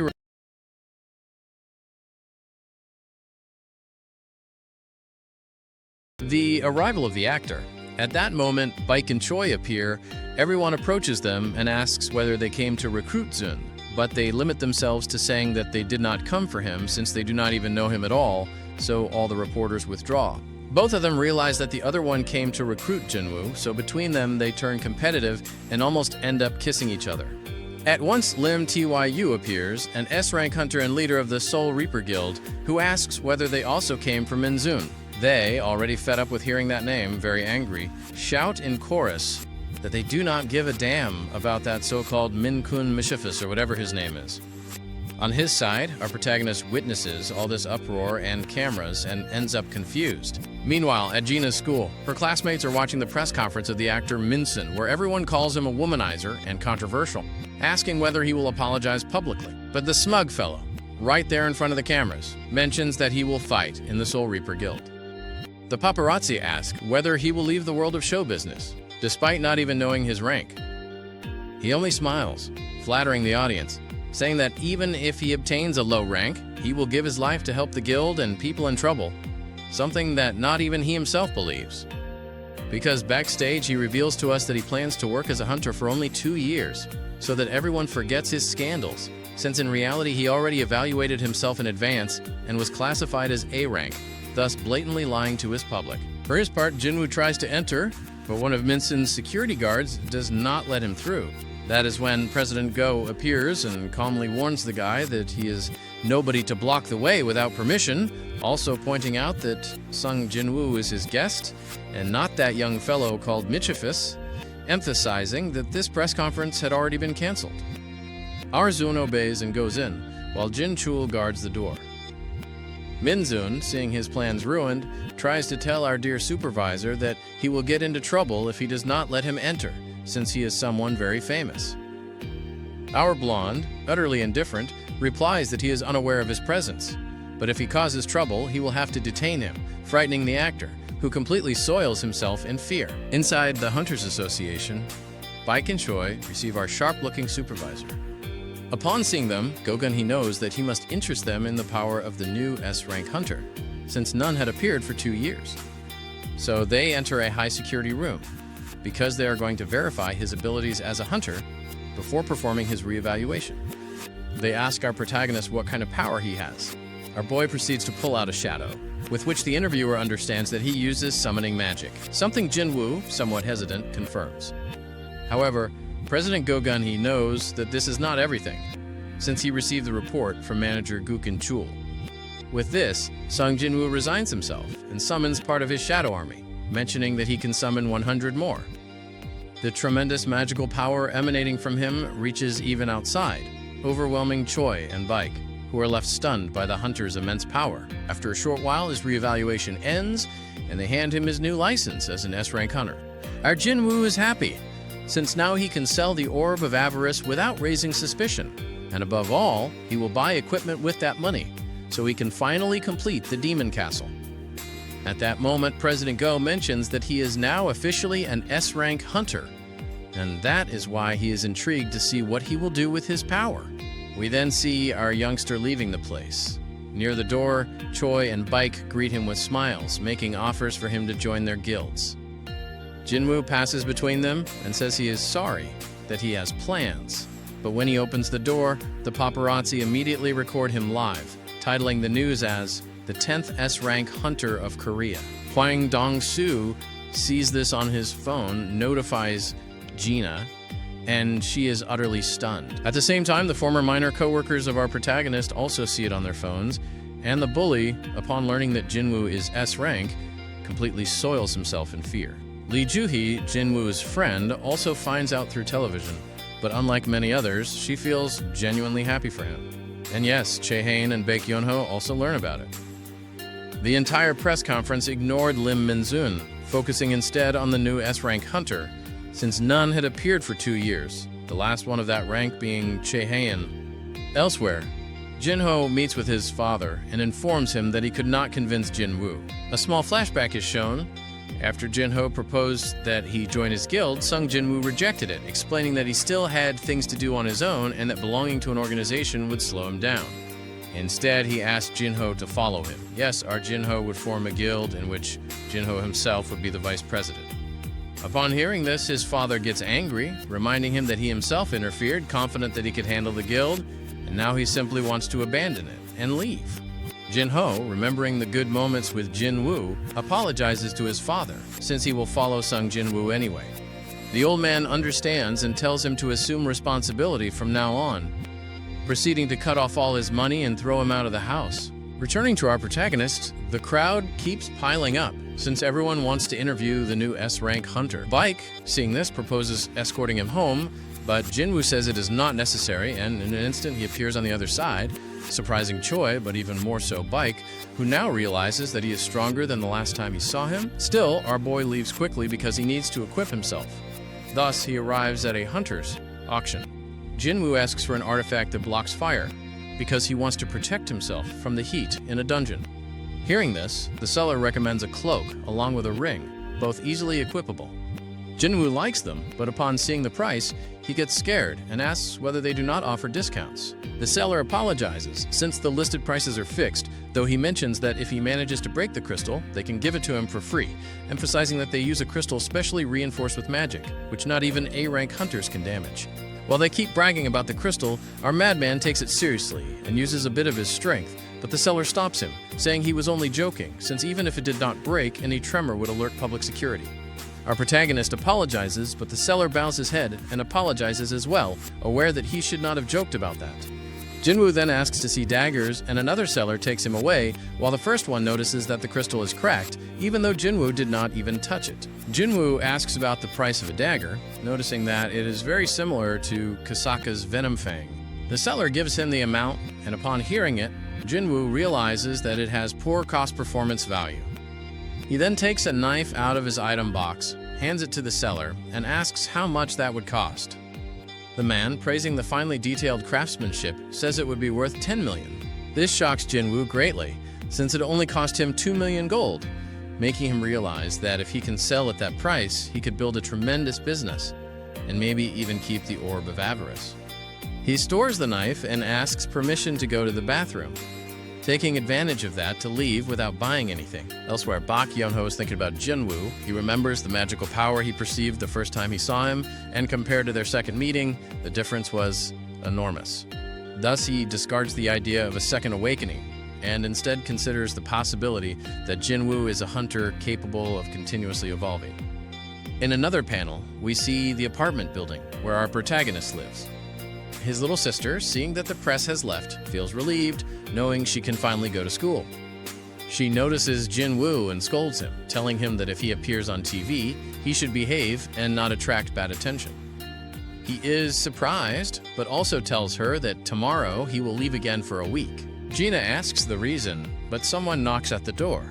It is Jin-ho, presenting himself as Jin-woo's loyal companion. Of course, upon seeing his sister, he does not miss the chance to greet her. Taking advantage of his friend being there, Jin-woo tells his sister that tomorrow he will leave with him to work for a week, which Jin-ho has no choice but to confirm, as Jin-woo firmly squeezes his shoulder to make him comply. At night, the guest sleeps in another bed in Jin-woo's room. Even so, our protagonist worries about his sister's safety, since although the PR people left for today, it still concerns him. Thus, he summons the 4 orc guards, but only 3 appear. He asks about the missing one, and another signals that after the blow, it got embedded in the ceiling, so he could not extract its shadow. Jin-woo does not really care, since the 3 are very strong.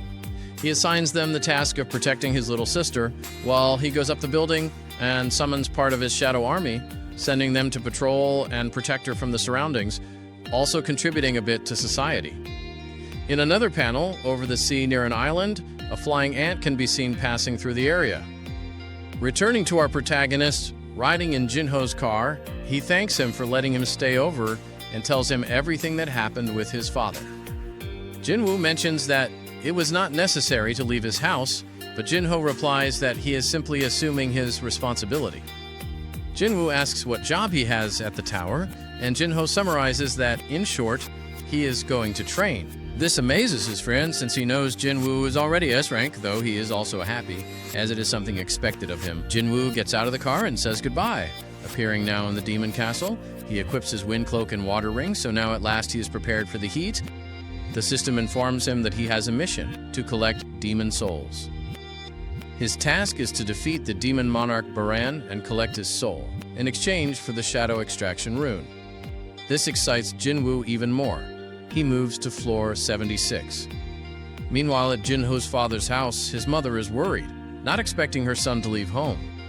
His father says they must respect his decision to leave the nest, but at that moment he collapses. We return to Jinwoo, who encounters a Titan-sized demon. He summons Tusk, gives him the Orb of Avarice, and orders him to exterminate the monster. Tusk charges an enormous fireball and fires it, disintegrating the demon's limbs. The most astonished is Jinwoo himself, realizing he must think carefully about when to use Tusk's abilities. Still, he is sure that he will give the Orb of Avarice to him. Back at Jinho's father, now in the hospital, his wife tells him that their son came to visit him. He only says it was fatigue, but the doctors reveal that he has eternal slumber, the same disease Jinwoo's mother has, which starts with sleep attacks until the person never wakes again. Jinho's father asks how he caught it. The doctor explains that it may have manifested due to prolonged exposure to magic with low resistance, asking whether there are hunters in his family. This frightens his wife, but he calms her and tells the doctor that his son is a hunter. After the doctor leaves, Jinho's father becomes thoughtful. He knows the world is filled with magic everywhere, and if he cannot tolerate it, it means the world itself is leaving him behind, and he clearly does not intend to lose. Elsewhere, while hunters patrol, they encounter a red flying ant that managed to arrive alive. Returning to Jinwoo, he explains that he formed 6 groups to cover the entire area efficiently while ascending the floors, giving them only 2 orders. The first was to split into groups and defeat every enemy they see, and the second to notify him if they find an entry permit. With this plan, he gives up potential items but can climb floors faster. Yet not everything goes well. He has spent 2 days on floor 80, wondering if there is a reason. He notices his mana dropping drastically, assuming someone is destroying his shadows. This surprises him, since he did not expect a superior demon to handle high orcs. After investigating, he realizes that after eliminating the high orcs, they went after the B-rank orcs.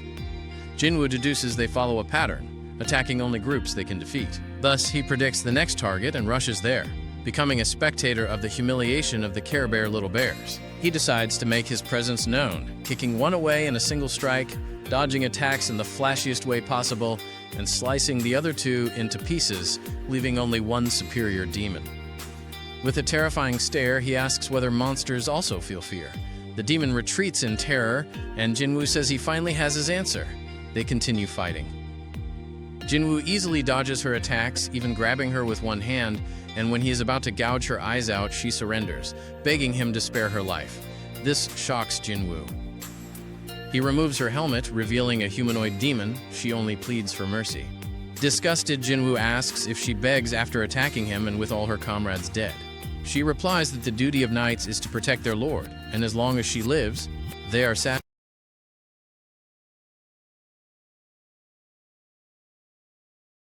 So the demon takes advantage of the moment to land a blow, something that does not happen thanks to Tusk's shield. Because of the commotion, Jinwoo notices and asks her what she is trying to do. She kneels before him, mentioning this boy, and he asks her to say whatever it is. And the demon answers, yes, whatever it is. With that, Jinwoo asks her to obtain the entry permit, while at the same time Tusk lifts her up so that she cannot move.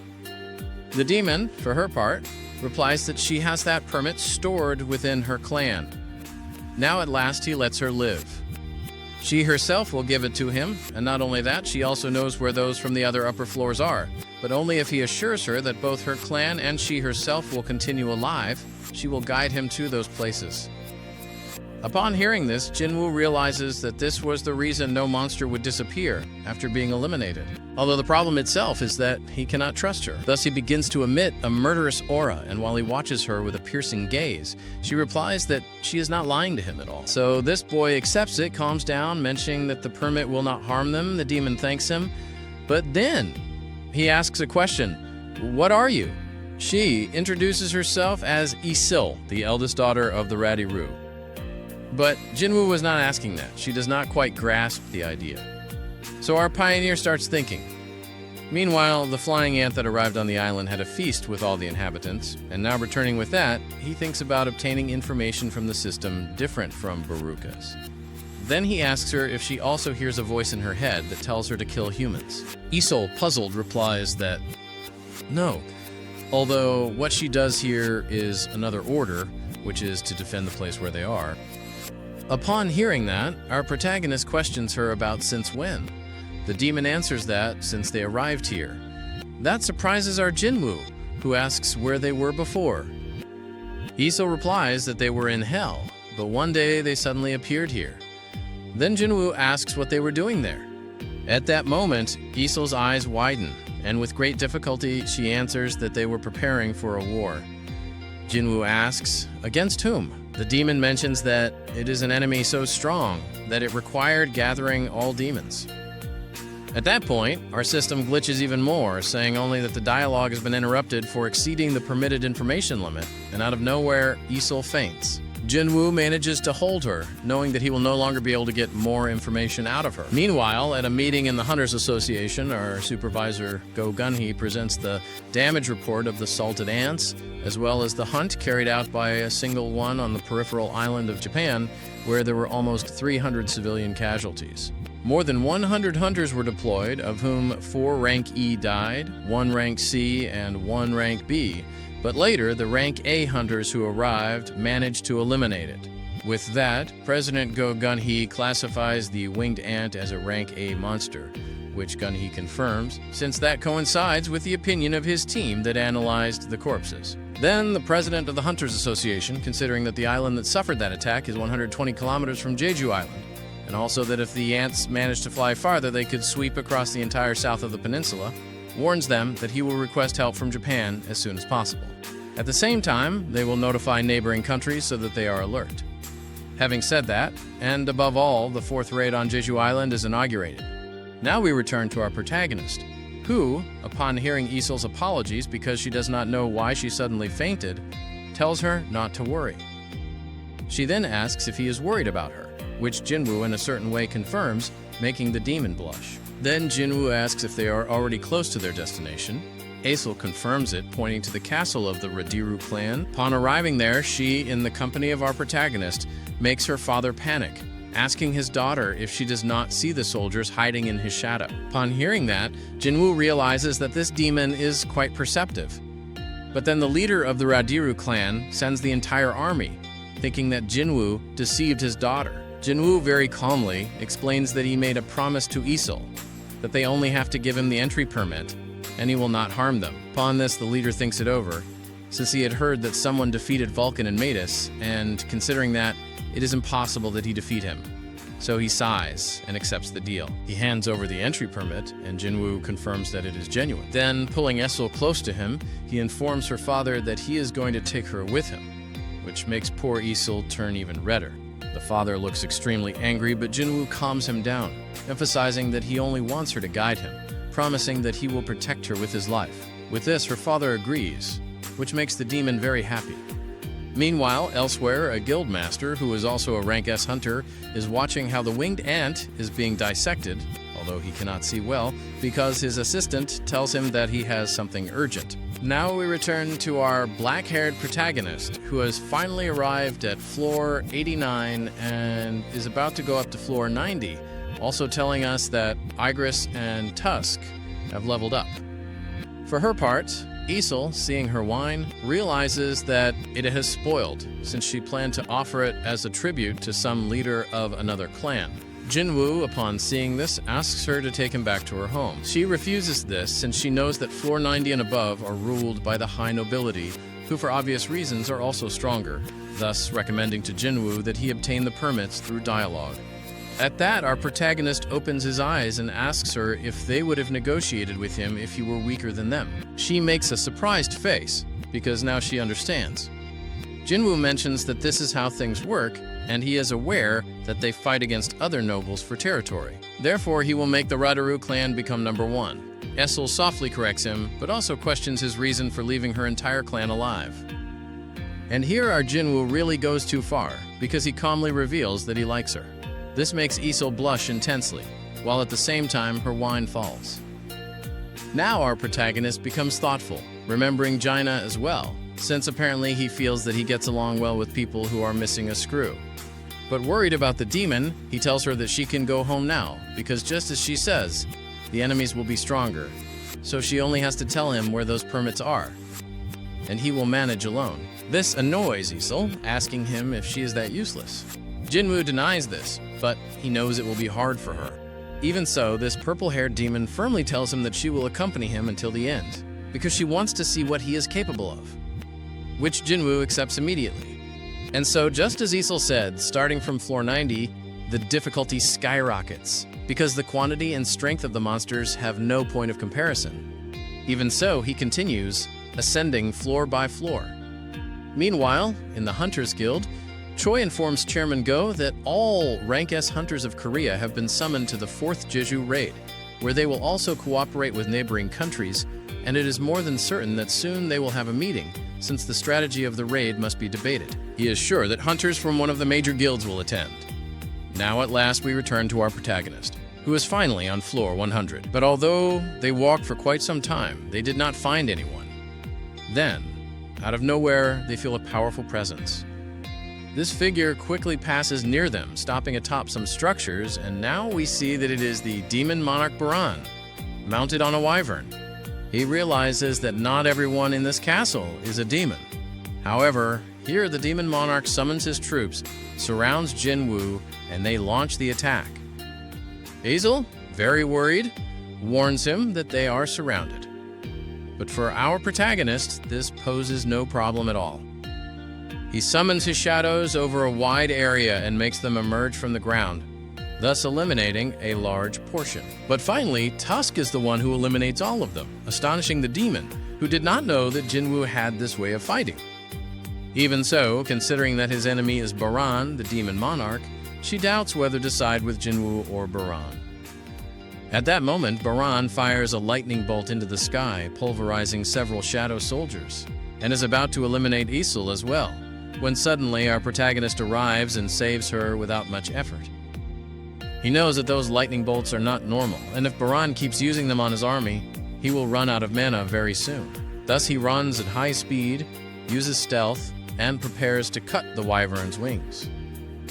However, Baran stops him easily and slams him into the ground, also attacking him with guided lightning bolts. Thus Jinwoo summons Tusk and Igris, the great orc, and with the help of the sphere they manage to destroy the lightning. At the same time, our protagonist, using Igris' sword, cuts off the wyvern's head, thus removing the demon monarch's flying advantage. Raising his blade, he tells Baran that this is better, because his neck hurts from looking up so much, and if the fight had continued like that, he could have gotten a stiff neck. But Baran does not care at all and approaches menacingly. Meanwhile, at the meeting of Japanese and Korean hunters, the interpreter Hanekawa from the Desenbane Guild of Japan introduces her guildmaster, Goto Ryuji, a rank S hunter. The president knows that the Desenbane Guild is one of the largest guilds in Japan, with 11 rank S hunters, being the second largest in all of Asia. Then the interpreter begins to speak, thanking them for accepting the proposal for a joint operation. Kogani also thanks them, since initially they had requested help from them. Thus they begin to go into more detail, because there are two things that will be key to this operation. The first is their lifespan, since they grow rapidly after hatching, but only live 1 year, so if they take care of the queen, those that remain alive will die naturally within a year. Now the second key point is their behavior, since according to the 3 past raids, the ants have been attracted to the strongest enemies with the greatest magical power. Therefore, the strategy they will propose takes advantage of this characteristic, with the 11 rank S hunters of the Desenbane Guild acting as bait for the ants. Meanwhile, the Korean unit will defeat the queen, Concerned, Choi warns there are thousands of ants. So Goto Ryuji replies that according to analyses done with artificial intelligence, if they only need to distract them, there will be no problems at all. Thus, upon finishing explaining the entire proposal, President Go Gunhee mentions that he agrees, being aware that Korea cannot provide 10 rank S hunters. Returning now to the intense battle, Jinwoo manages to eliminate some of Baran's soldiers, while Tusk withstands the Demon Monarch's lightning. But even so, before such power, Igris takes advantage of an opening to attack, yet he is eliminated, just like Iron. And although our protagonist also approaches him, Baran blocks his fatal blow, managing to grab him by the head. However, our protagonist does not waste time. He summons his best shadows, causing Iron and Tusk to grab the Monarch from behind, while Igris stabs the demon's arm with his sword. But despite all this, Baran fires a lightning bolt, eliminating the three shadows and forcing Jinwoo to retreat slightly, noticing that he also ran out of mana. Even so, he draws another dagger and charges at Baran, leading both of them into an extremely frenetic battle. Yet in an instant, the Demon Monarch sends Jinwoo flying, and he also loses his daggers while repelling that attack. Baran tries to take advantage of this opening, but Jinwoo barely stops him with his hands, truly realizing that this demon has far too much strength. And worse still, Baran, as the despicable being that he is, prepares another lightning bolt. Our boy knows that he has no time to dodge. Then Isol intervenes, throwing her weapon at the demon, thus changing his target for just a second. That moment is seized by Jinwoo, who now, with all the strength he has built up, plus the ruler's authority, grabs his opponent's arms with such force that he breaks them. And before Baran can even fire his lightning, Jinwoo delivers a tremendous punch to his jaw, also destroying his head, finally defeating the Demon Monarch at last. And the system confirms it. With everything now calmer, our protagonist tells Isol to return to her father and tell him that, from now on, the Radiru clan is #1. Essil, in tears, thanks him, but is even more relieved that our protagonist is safe, also taking the opportunity to clarify that it is not Radisu, but Radiru. Then, our protagonist realizes that he has obtained the purified blood of the Demon Monarch, and since he already has everything he needs to create the Elixir of Life, he prepares to do so. And although he sees that the success rate depends on the intelligence level, he calms down and still creates the elixir, successfully crafting it. Not only does he obtain 1, but 6 elixirs of life. At the same time, Iron, ever so ingenious, brings him Kaiser's corpse. Jinwoo praises him for being very intelligent and thus extracts his shadow, giving it the same name it had in life. Then, by destroying a dark rune, he obtains the Shadow Exchange ability, Rejoicing, because this means he can switch places with his shadow soldiers wherever they are. Essil tells him that they will hold a party in his honor, but Jinwoo apologizes and bids farewell, telling her that her castle is too far for a detour, so they will meet again if fate allows it. Seeing him already fading away, Isol wants to tell him something, but sooner rather than later she realizes that Jinwoo is already gone, thus shattering her hopes of some possible love. Meanwhile, our black-haired protagonist realizes that he actually swapped places with that patrol soldier, and since it takes 3 hours to use it again, he takes a very stylish leap and summons Kaisel, soaring through the skies of his city. Meanwhile, at the Hunters Association, the president explains the plan to Choi Jong-in, also asking if he has been able to contact the hunter Sung Jin-woo, to which our favorite blonde replies that he has not yet. Switching to another panel, we see Baek Yeon-ho, yes, the president of the White Tiger Guild, saying goodbye to his friend, because after this 4th raid on Jeju Island, he might not return alive. And as for his friend, he is a rank S hunter of the healer type, and his name is Min Byung-gyu. Thus, we return to our protagonist, who has just arrived at the hospital where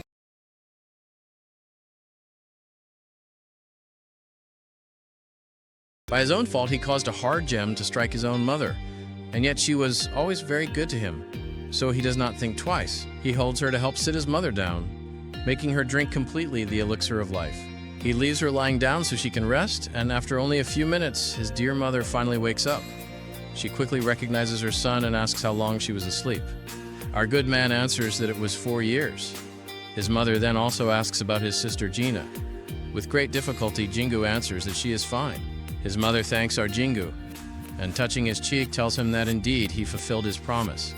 And not only that, he has also become more mature, Even so, she notices he is covered in wounds, so she infers it must have been very hard for him. This causes our good man to break down in tears, confirming that these 4 years have been very difficult for him, and thus the tears of a grown man keep flowing and flowing. After that, Gina also goes to visit her mother, whom she hugs as well, both in tears.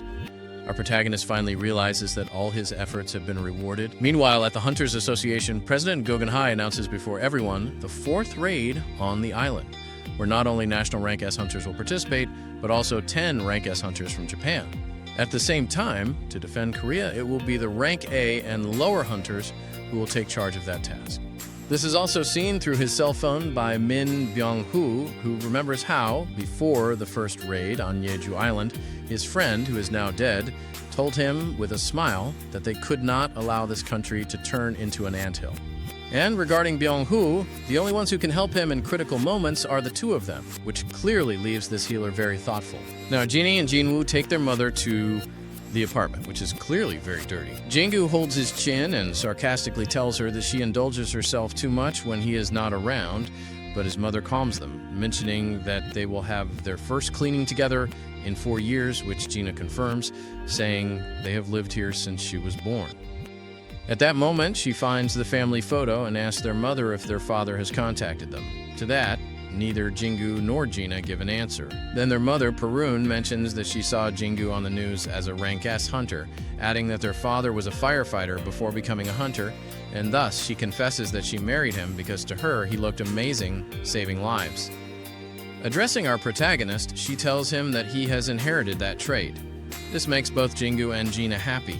Gina then adds that she is studying to become a doctor. Just then, our black-haired protagonist receives a call from Guhin Chul. Shifting to the Hunters Association, Go Ganji and our blonde supervisor are debating the reason Thomas Andre came.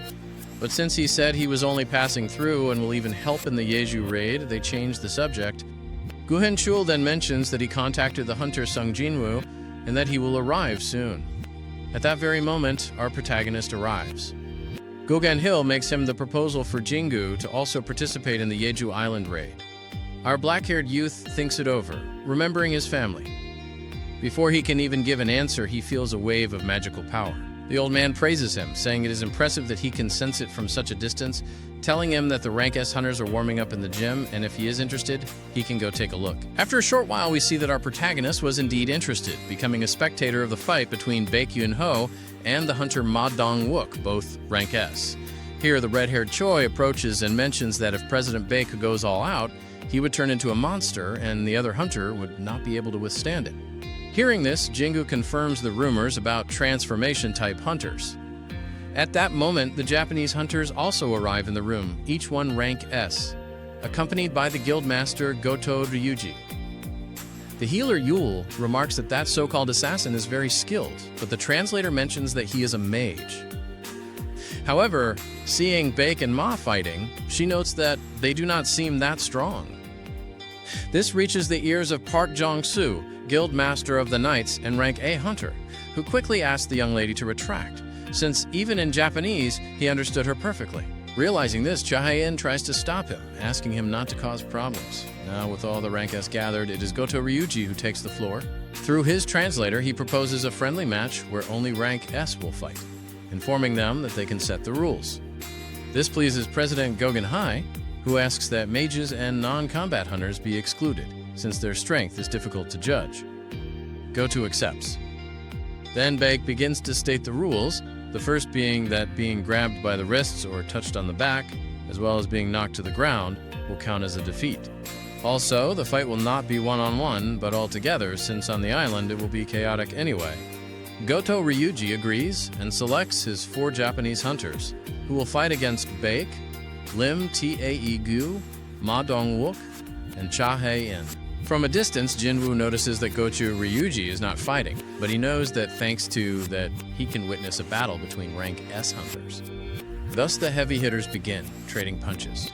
Nearby, Minoru Hoshino also fights against the Korean magical archer, who attacks him with magical blades. Baek, for his part, fights against Kumamoto, although more than fighting, the latter is running away. On top of that, when Baek sees that Goto Ryuji is evaluating him, he decides to get more serious, transforming his hands into those of a beast.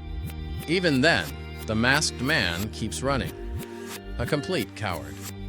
At the same time, the blonde Jin captures Lim's hands against the wall, which does count as a victory, just like Kento Tanaka slamming Instructor Ma to the ground.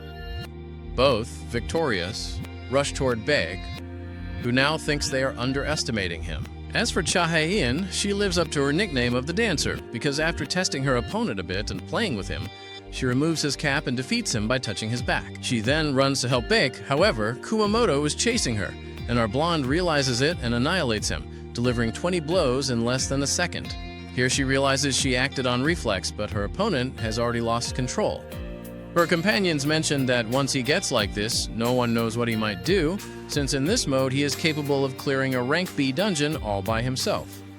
The translator asks Goto if they should stop it, but he refuses, because he wants to see what the Koreans can do. At that moment, it is clear Cha Hae-in is having trouble. Kumamoto, like a madman, breaks the floor and causes a cloud of dust, taking advantage of it to attack the blonde. At the precise moment, she is saved by our protagonist, who warns the youngster that this has gone beyond a friendly match. Kumamoto, in berserker mode, shouts angrily, asking who he thinks he is, and attacks him. However, despite his fury, he is easily subdued by Jingu. At the same time, Kenzo touches Baek's back. Noticing this, Sung Jinwoo asks Cha to admit defeat, which the blonde agrees to. Here Goto, through his translator, asks for a match against Jingu. Our black-haired hero realizes that Goto is eager to fight, and that this is a perfect opportunity to test how much he has improved since conquering the Demon Castle. He smiles at Goto, accepting the fight. The translator returns to her boss and informs him that the young man accepted the fight, but with the sole condition that Goto must go all out. Elsewhere, Yi Gun-ho watches the news of the 4th Jeju Island raid and quickly calls someone, asking about the team that will go on that raid. Returning to the imminent fight, the Korean hunters are very expectant about the 10th rank S hunter of their country. Baek asks the blonde if she feels okay being surrounded by so many rank S hunters. She understands his concern, but replies that she cannot always go to the battlefield covering her nose. She then asks if they are not going to stop Jinwoo. Baek answers that if it were a close combat between a fighter and a mage, they would normally stop it, but this case is very different. He asks Cha if she does not have expectations about him, which we all know she does. Thus the fight begins. Jinwoo announces it, and Goto, without waiting, immediately launches an attack. Sung dodges quickly. Seeing that speed, he knows this man is no mage at all, so he plans to expose his true nature. He attempts to land countless blows, but none hit. Seeing this, the other Korean hunters are shocked by Jinwoo's speed. Since Sung is only dodging, Goto starts to get angry. In a moment of carelessness, he manages to scratch him and follows up with another powerful attack. Seeing such power, Cha Hae-in worries, but Jinwoo has no problem at all, since he even stops it with his hand. If Goto had grabbed his wrist, Jinwoo would have already won. Goto realizes this and asks if he is mocking him. Sung replies that if he had grabbed his wrist, the game would be over, wondering if Goto wants the fight to end like that. With a single look, Goto denies it. They separate and begin to emit more power. Baek realizes that if they clash with all their strength, none would come out unscathed. Thus, in the middle of the fight, everyone intervenes. 1 blocks them with ice magic, and 2 from each country restrain their respective comrades. Baek asks them to stop, since no one could take responsibility if something went wrong, while the translator announces that the duel has ended. Our protagonist, though somewhat disappointed, realizes he got carried away. He is right, because poor Goto looks traumatized. This was not shown in the anime, but it is in the manhwa, where Goto Ryuji, upon feeling Jinwoo's overwhelming aura, sensed imminent death. Even so, our black-haired hero infiltrated his shadow soldiers into the hunters' shadows. Goto withdraws, and Gogen Hill sees him off. Jinwoo informs the president that he will not go on the Jeju Island raid. Meanwhile, through a call, Goto Ryuji tells a colleague that there's a hunter stronger than him, a newly awakened rank S hunter named Jinwoo. This surprises Reiji and his subordinate because, upon checking the documents, they note that this person is not on the list of hunters for the Jeju Island raid mission. Thus, the others also learn this. Returning to our protagonist, he enjoys peaceful days with his mother. On Jeju Island, the queen and mother of all ants realizes they are starving. Even so, she knows that is not much of a problem, because her child, the strongest of all, is about to be born. Thus, Papa Baru is born. shattering his egg and letting out a cry to the four winds. In the city, we see Yujin, who finally joined the Sentinel team to protect the city, along with an old acquaintance, Chiwei-Yuel.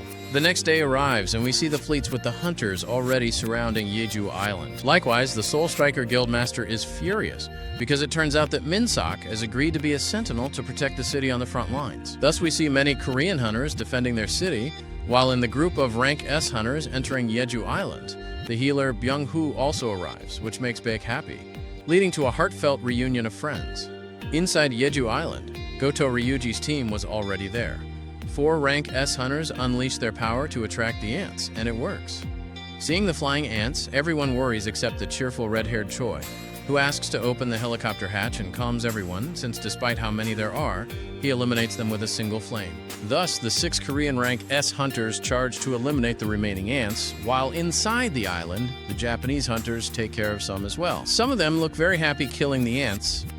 The Japanese ice mage asks his companion who would win in a fight between him and the rank S mage hunter Choi Jong-yin.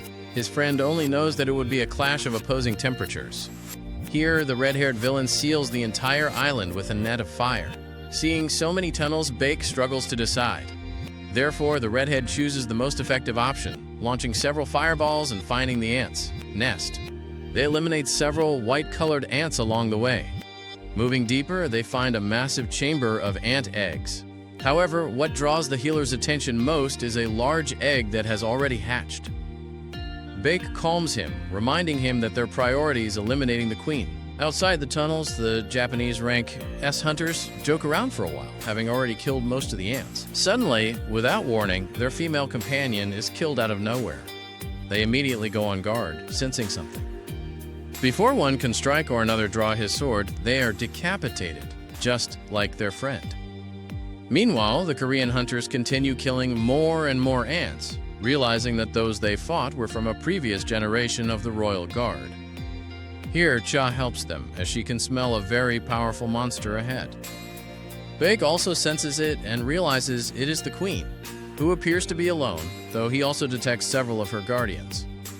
Meanwhile, the Japanese hunters search for their companions until they find one's glasses, while another senses a revolting stench. Feeling fear, he uses all his ice magic to protect himself. But despite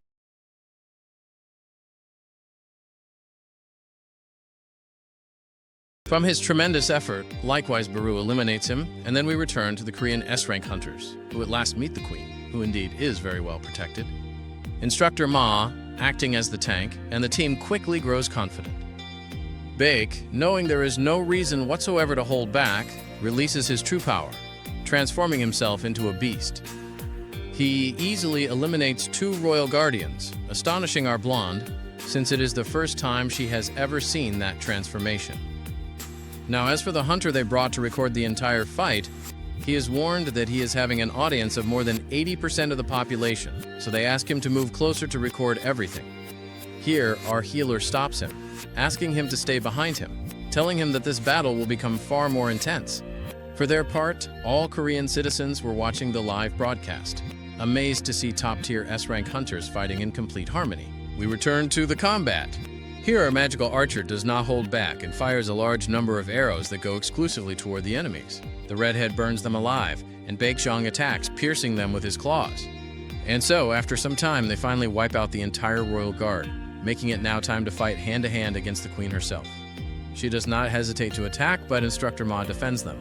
Lim attacks from a distance with her arrows, and Baek slashes at the ant's chest with his claws.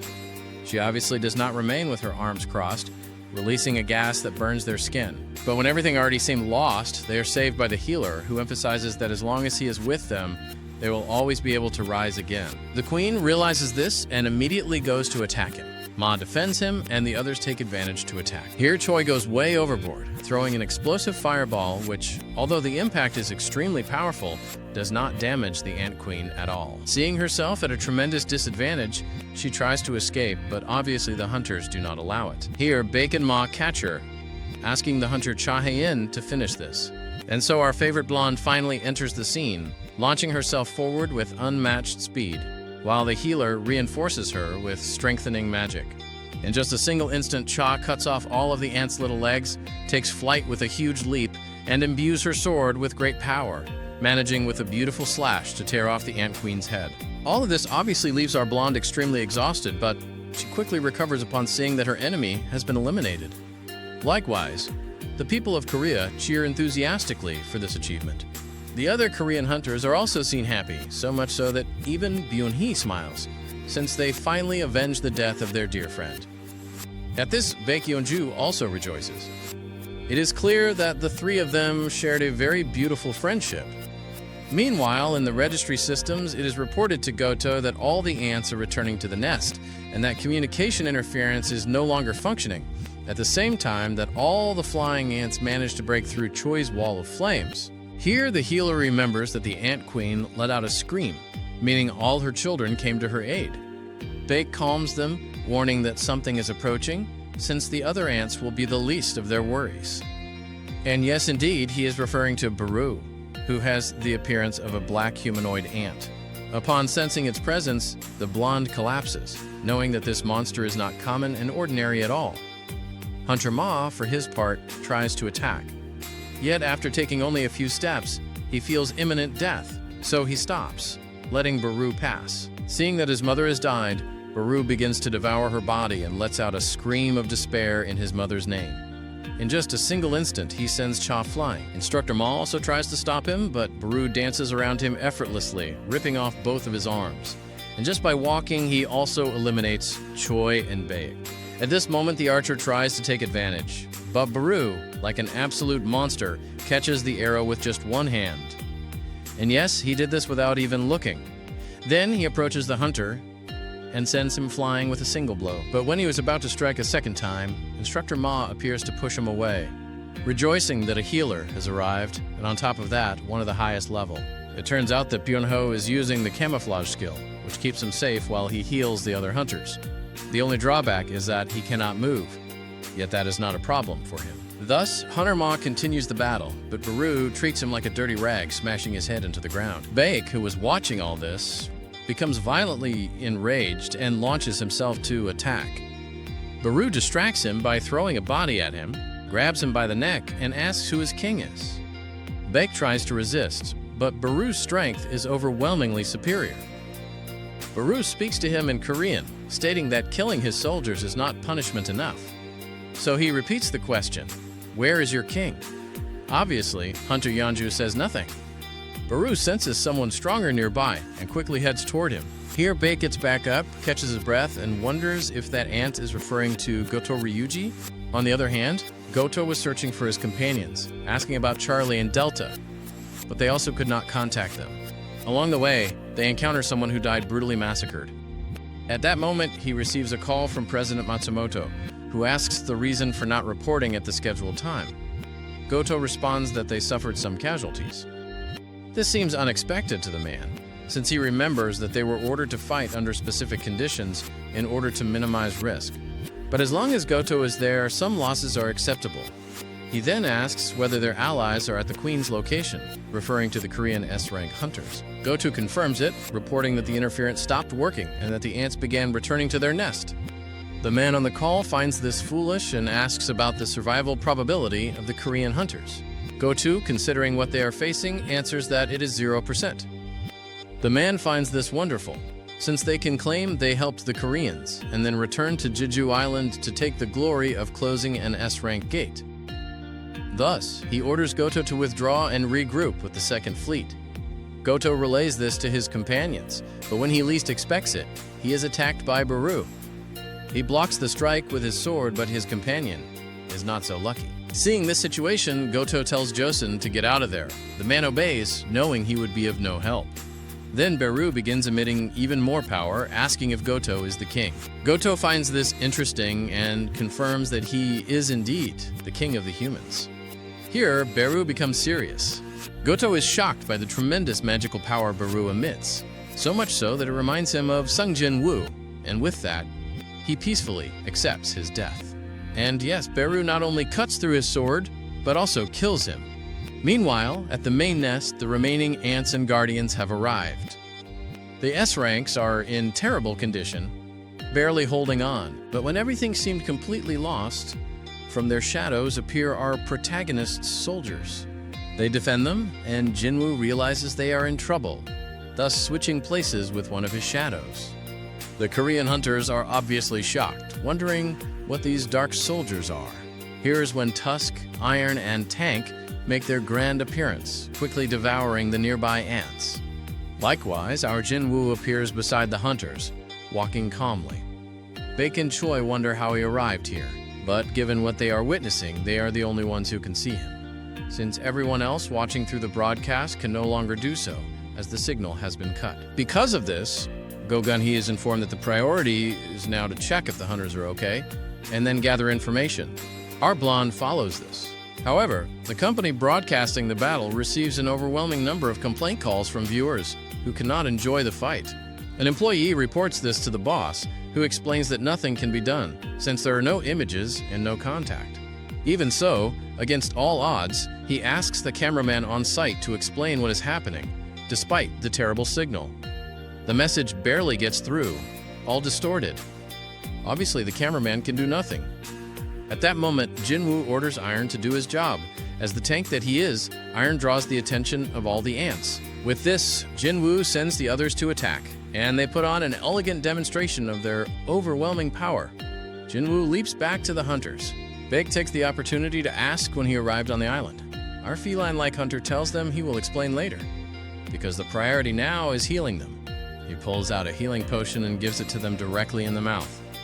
Yes, our protagonist is a true gentleman. As a result, most of them recover, except for Cha Hye-in, for whom the potion does not work.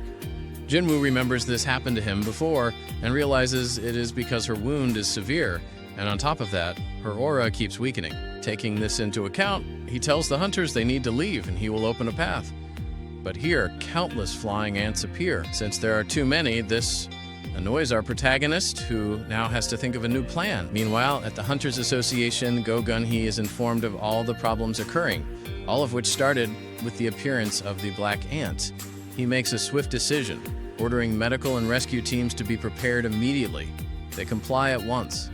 The president sits down and laments his age, wishing he could fight alongside them, even if only a little. He admits that he has never hated his body and heart so much before, and he prays that the hunters are safe. However, the one not doing well is Jin Ah's television, since the annoying little sister of our protagonist is hitting it to restore the signal without success. Even her mother angrily tells her to stop. Upset, Jin Ah goes to her room, deciding to keep investigating on her phone. It is clear her mother is extremely patient. Elsewhere, Reiji informs the president of the Japanese Hunters Association that they lost Goto's signal, and based on the last call and enemy power readings, he has died. This truly angers Matsumoto, who wonders what in the world is happening on that blasted island. Evidently, on site, Jinwoo's shadows continue their work. Jinwoo notices the shadow soldiers are weaker than the ants and considers reinforcing them, but there are too many witnesses, including a cameraman. Realizing the situation, he abandons that thought and tells the hunters he will open a path by force, asking them to follow Tusk. The other shadows will hold back the ants, and any that slip through must be eliminated by the hunters, which poses no problem whatsoever for the Korean S-ranks. They agree to everything Jinwoo says. He also asks them not to speak about what they are about to see. He approaches an ant, preparing to extract its shadow. Choi, seeing this, confirms the rumors. But before Jinwoo can begin, he senses the power of someone formidable, while all the ants part ways for their king, who makes his entrance like an absolute menace. Yes, the great Baru. Baek realizes that Bastard is back, meaning imminent death, and that he has already killed Goto. Here Baru begins speaking the human language, stating that outside he did not find his king, and he seriously asks whether the one called king is here. Jinwoo hears this, and along with what Baek said, concludes that it was this black humanoid ant that caused the loss of the shadow he placed on Goto. And like an absolute Chad, he approaches the monster, despite others trying to stop him. Standing face to face with the great Baru, they exchange intense looks. The massive black ant asks if he is the king of humans. Jinwoo is not frightened in the slightest by an insect that can talk. Baru recognizes that Jinwoo has a piercing aura and lets out a scream to the four winds. But our protagonist only mocks him, saying he is still an insect. Seeing this, Baek and Choi believe not even Jinwoo can defeat this enemy. At this moment, the cameraman finally manages to restore the camera, starting to broadcast again. The broadcasting company rejoices at recovering the signal. Even though they had been transmitting with a 1-minute delay, the boss knows this battle will decide Korea's fate. Thus, he announces that from now on, it will be live. Thanks to this, everyone close to Jin Woo can see him live, shocked that he is facing the Ant King. And when I say everyone, I mean everyone, including his little sister. Jin Ah immediately tells her mother. Also watching live is President Go Gun-hee, who is so happy he breaks his chair. Woo Jin-chul wonders how Jin Woo arrived, but the president no longer cares, as he now trusts that boy. And so we return to the start of this confrontation. Vader wastes no time and throws the first punch. The hunters say that Jin Woo, as a mage, underestimated the enemy since that blow landed cleanly. Even Baru thought the same. But when the smoke clears, they are shocked to see that Jin Woo is unharmed. Jin Woo does not waste time and uses ruler's authority, slamming Baru into the ground, then closing his fist and delivering a crushing punch to his face. This astonishes the Korean hunters, who did not expect Jin Woo to be this strong, now doubting whether he is truly a mage. Vader recovers and throws a powerful blow, which Jin Woo stops as if it were nothing. Thus, they exchange several punches. The cameraman knows his task is to stand firm. But despite being an A-rank hunter, he must concentrate and brace himself.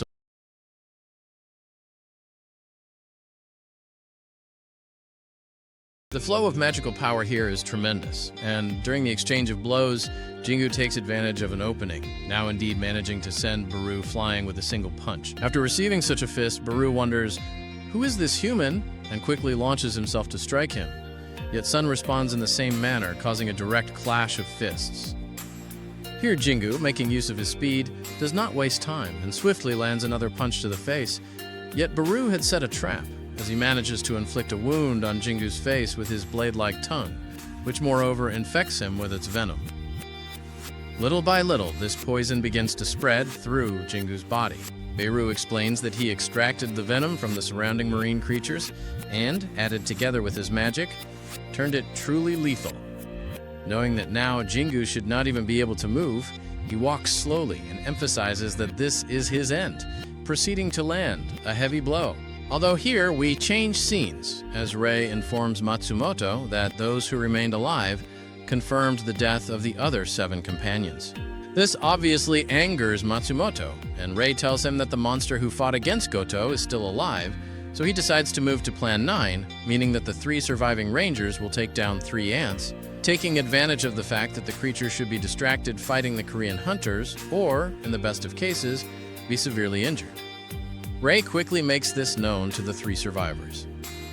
Upon receiving the order, the girl and the crazy guy agree, unlike Joshano, who, let us remember, did see the monster in flesh and blood, and knowing that not even Goto could defeat it, prefers not to follow the plan and instead escape with his life.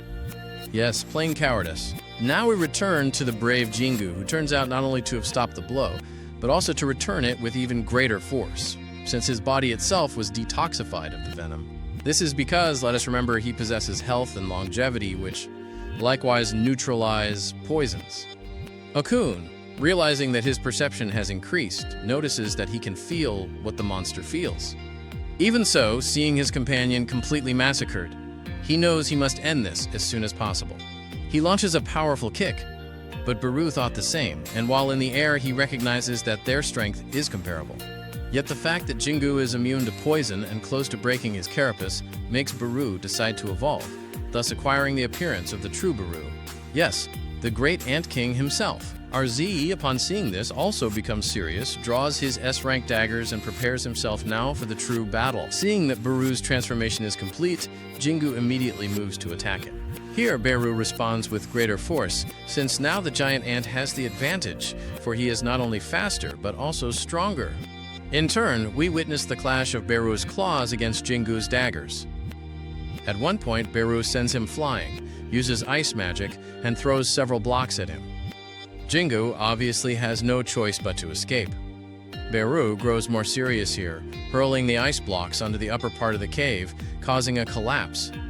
From among the rubble, Jingu approaches, thus continuing their majestic combat. Here, Baru realizes that Jingu has reached his strength and is becoming faster and faster than him. Being aware that at the beginning he himself was the one winning, he wonders how this is even possible.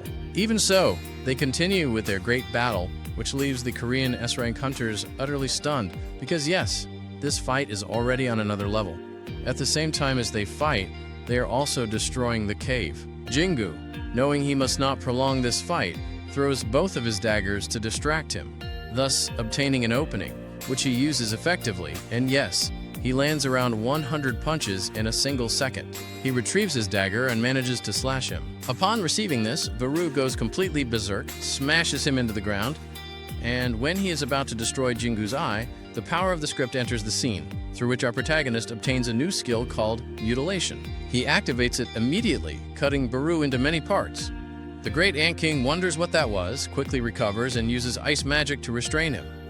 Our feline hero is surprised that Baru can use healing magic, yet Baru is no longer there to listen, but rather to escape. Jingu, even though he cannot fly, using his great power and speed, manages to catch up, lands a kick in midair, and mutilates him again with his skill, leaving Baru on the ground in a truly terrible state. So much so that he only has 2 little arms left. Now nervous and frightened, Baru calls his entire army to attack Jingu. Our pioneer does the same, thus initiating a full-scale battle between shadows and ants. But Tusk, using his fire magic combined with the orb, manages to eliminate them all. The great Ant King Baru wonders what is happening, for he should have been born the strongest of all, since he absorbs everything and continues growing to reach the very top. However, now this human has given him the beating of his life. Seeing Jingu now standing before him, he knows he must flee. But when he tries to escape, Jingu grabs him with the ruler's hand. Even then, Baru tries to run again, yet Jingu no longer messes around, reaches him from behind, and mutilates him without mercy, to the point where he can no longer regenerate nor heal, finally achieving the long-awaited victory. At the same time, he gains several levels. Seeing that their great king has fallen, the remaining ants attempt to flee. The Korean S-rank hunters wonder if they have already won, but Jingu quickly worries about his injured companion. Due to her aura weakening, he knows she does not have much time left. Choi mentions that there is a helicopter waiting outside, yet Jingu tells him she will not endure until reaching it. That is when he thinks of using the elixir of life, believing that if it worked on his mother, perhaps it can save this blonde woman. However, upon giving it to her, it does not work. Here the system notifies him that the elixir does not cover this condition, as it is different from those it was designed for.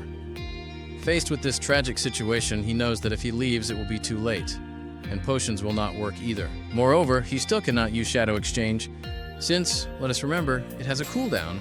Thus, our poor Jingu wonders if there truly is nothing else he can do, and after thinking intensely, an idea comes to him, shifting his focus to another person.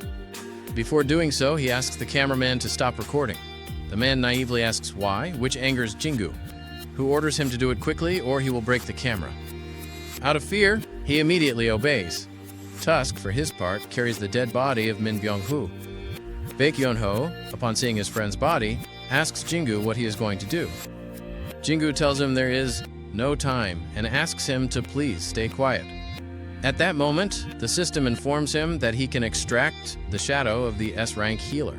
This is how, on the first attempt, our protagonist succeeds in performing the summoning. Here, all the other Korean S-ranks realize that these were not simple summons, but the awakening of the dead. Jingu comments that he heard the healer's voice, as it was the healer himself who told him to use his abilities. And indeed, he was right, because without even being given an order, we see the healer's shadow begin to reconstruct the blonde woman's body.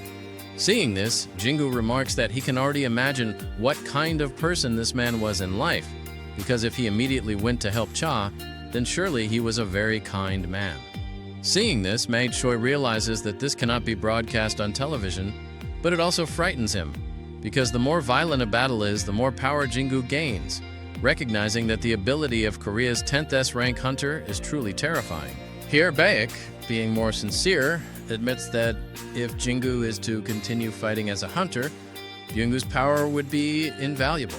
Even so, he tells him that his friend never wanted to fight, and thus asks him please not to take him into battle again. He also places a hand on Jingu's shoulder, Upon hearing these words, Jingu mentions that in the Red Gate he did the same thing, yes, grabbing his shoulder, although this time he asked instead of giving an order, telling him to rest assured, as he thought the same.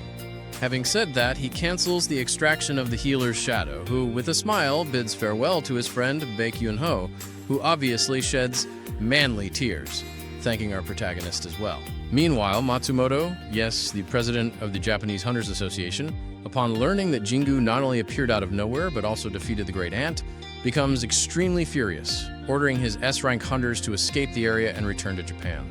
Meanwhile, the remaining Korean hunters on the combat ships continue fighting the ants, realizing that many more are coming. And yes, without a king, they have all dispersed. The master of the Knights Guild, Park Jong-soo, wastes no time encouraging his hunters to keep eliminating ants, since that way they can shine as a guild. Now inside the island, a helicopter, escorted by 2 A-rank hunters, arrives to pick up the Korean S-ranks. Yeonju and the others quickly rush over, leaving Jingu behind, as they know he will stay to eliminate eggs and survivors, recognizing that at his side they would only be a hindrance. And they are absolutely right, because our protagonist is going all out, eliminating ants as if he were a full-fledged pest exterminator. After destroying several eggs, Jingu is pleased that even without hatching, they still grant experience. He continues fighting other ants, emphasizing how much he likes the Demon Monarch's sword. Meanwhile, his shadows continue eliminating more and more ants, which causes our hero to reach level 100. This is the perfect moment to obtain the shadow of the Ant King, because even though he is dead, his aura is tremendous. Thus, he attempts it, feeling a darkness where he sees nothing, wondering if he has failed. But Jingu is very mistaken, for behind him, the shadow of the Ant King is born, making a tremendous entrance, just like during his evolution. Now, with this shadow obtained, he knows all that remains is to deal with the remaining ants. At that moment, he hears the newly summoned shadow call him, "My King." Jingu is surprised that it spoke, and the ant asks him to give it a name. Upon seeing its stats, our protagonist is surprised to see that it has the rank of General. Before that, Jingu points out that he was the one who killed it, asking if it still wishes to serve him. The ant emphasizes that it did not die, for it was reborn thanks to his power, and because of this, it feels filled with bliss, promising to serve him for all eternity. These words convince Jingu, who now gives him the name Beru. Now our protagonist, together with his new ally, climbs to the mountain peak. Beru, with his excellent vision, comments that there are around 4,000 ants who have lost their leader. Jingu asks if he can reduce such numbers. Beru responds that it will not be a problem, for if that is what his king desires, he only needs to give the order. Thus, Jingu orders him to go. In less than a second, Beru launches his attack, quickly saving Cha from an assault by 2 ants. Yonho, upon seeing this, knows this is Jingu's doing. Cha sees him as a god. Beru, with his incredible speed, continues eliminating more and more ants. Our protagonist, for his part, helps the helicopter escape, eliminating a huge number of ants. Baek, realizing this, says that the young man saved his skin until the very last moment. And so, after a good while, the S-ranks return home alive. Although the blonde woman is in a coma, she is immediately transferred to the hospital. Thus, the 4th raid on Jeju Island ends with an overwhelming victory for Korea. On the other hand, in China, some surviving ants reach the country. Here, the national rank hunter Liu Jigang makes a tremendously powerful entrance, eliminating a large number of ants with just 2 simple slashes, which leaves him dissatisfied, as he would have preferred to fight the black ant rather than these weaklings. Days pass, and in Korea a monument is built for the victims, where many relatives and visitors come to pay their respects, including our favorite S-rank hunter, yes, Jingu, who leaves a white flower, showing his respect and gratitude toward the fallen. Although it is said that without him, this 4th raid would not have succeeded, there are also those who suspect his actions and criticize him. Baek Yun-ho encounters Byung-hoo's relative, who tells him not to feel bad, because, at least for him, it was Jingu who put an end to this entire tragedy.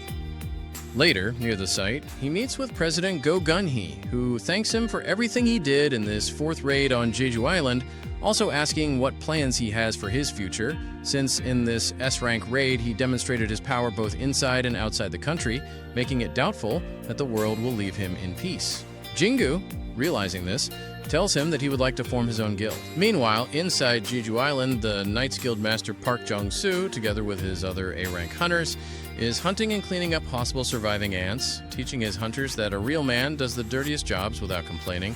Here, Park shows that he is truly a man. Suddenly, they are visited by a stranger.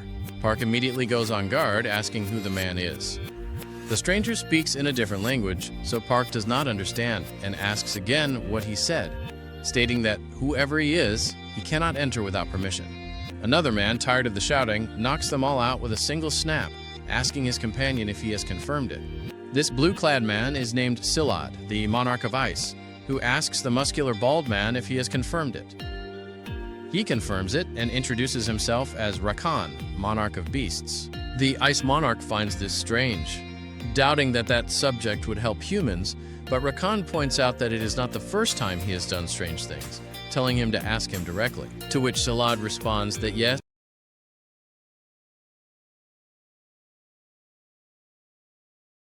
since he already did hear what he had to do, he lets him know that he is going to withdraw, opening in this way a portal. Yes, he opened a portal from nothing. Rakan here mentions to him that apparently there is someone here. Yet this no longer interests the Monarch of Ice at all, warning him to leave this zone in his hands, since within a short time the hunt will begin, exactly as it was planned, and having said that, he withdraws. Now the Monarch of Beasts, upon seeing the bodies of the hunters lying around, knows that it would be very foolish to get into more trouble, so with a single claw swipe to the surface, he opens a portal from nothing. Yes. These guys apparently are very powerful. Before leaving, Rakan mentions that this place smells very bad, and if a certain woman were here, she would make a huge commotion. Yes, here not even I know whom he is referring to. But, well, the point is that he simply leaves, while all of this was seen by Sunun and Wan, yes, the father of our protagonist. On the other hand, we see Jingo in his truck, obviously stuck in traffic. Through a video call, Jinho asks him whether they already gave him the permit for his guild, and Arjam confirms it upon hearing such good news. Jinho then becomes happy, letting him know that he is going to look for an agency immediately, but since Han Sonji was also nearby, she asks our protagonist to hire her for his guild, and that is how she starts to argue with Jinho. Because of this, our main character prefers to hang up the call. Right here, he receives a call from Gogen Hee, who lets him know that exactly where he is right now, a rank B portal has appeared. Because of that, there is tremendous traffic, and although they sent some hunters, they will take time to resolve it, obviously due to the traffic jam, since they are also coming in cars. Our son does not waste time and lets him know that since he is already here, he can go and close that portal, to which, obviously, President Goganji agrees. Thus, very quickly, our Jingo arrives where the clerk who is in charge of receiving the hunters is. He greets our protagonist, letting him know that he is aware of what happened. This makes things easier for our black-haired feline, who now enters the portal alone, yes, like a truly brave macho man. However, that portal now turns into a red one, with which Jingo realizes that things are only going from bad to worse, lamenting a little for not having told his mother that he would arrive a bit late. Although, upon seeing the forest and the enemies, he knows that it will not take him much time, proceeding like this to summon all of his shadows, yes, including Baru, showing a smile from ear to ear, because he knows that this is going to be cleaned up very quickly. Meanwhile, Chain, looking at the sunset, acknowledges that in this raid, it made her see that she is still inexperienced. Unlike that man, yes, she is referring to Jingu, and from now on she wants to reach him so that she can stand at his side. And well, for that, she wants to become stronger. So we return to Zun, who, after a long fight, manages to eliminate all the monsters in the area, thus putting his shadows in a nice order, while he walks in the most stylish way possible. He slightly adjusts his shirt and his tie, now asking who will be his next prey, with which he not only surprises us, but also emits quite a lot of aura, and well, also high-level style. Well, here ends Season 1 and 2 of the anime Solo Leveling, and if you made it this far, comment the word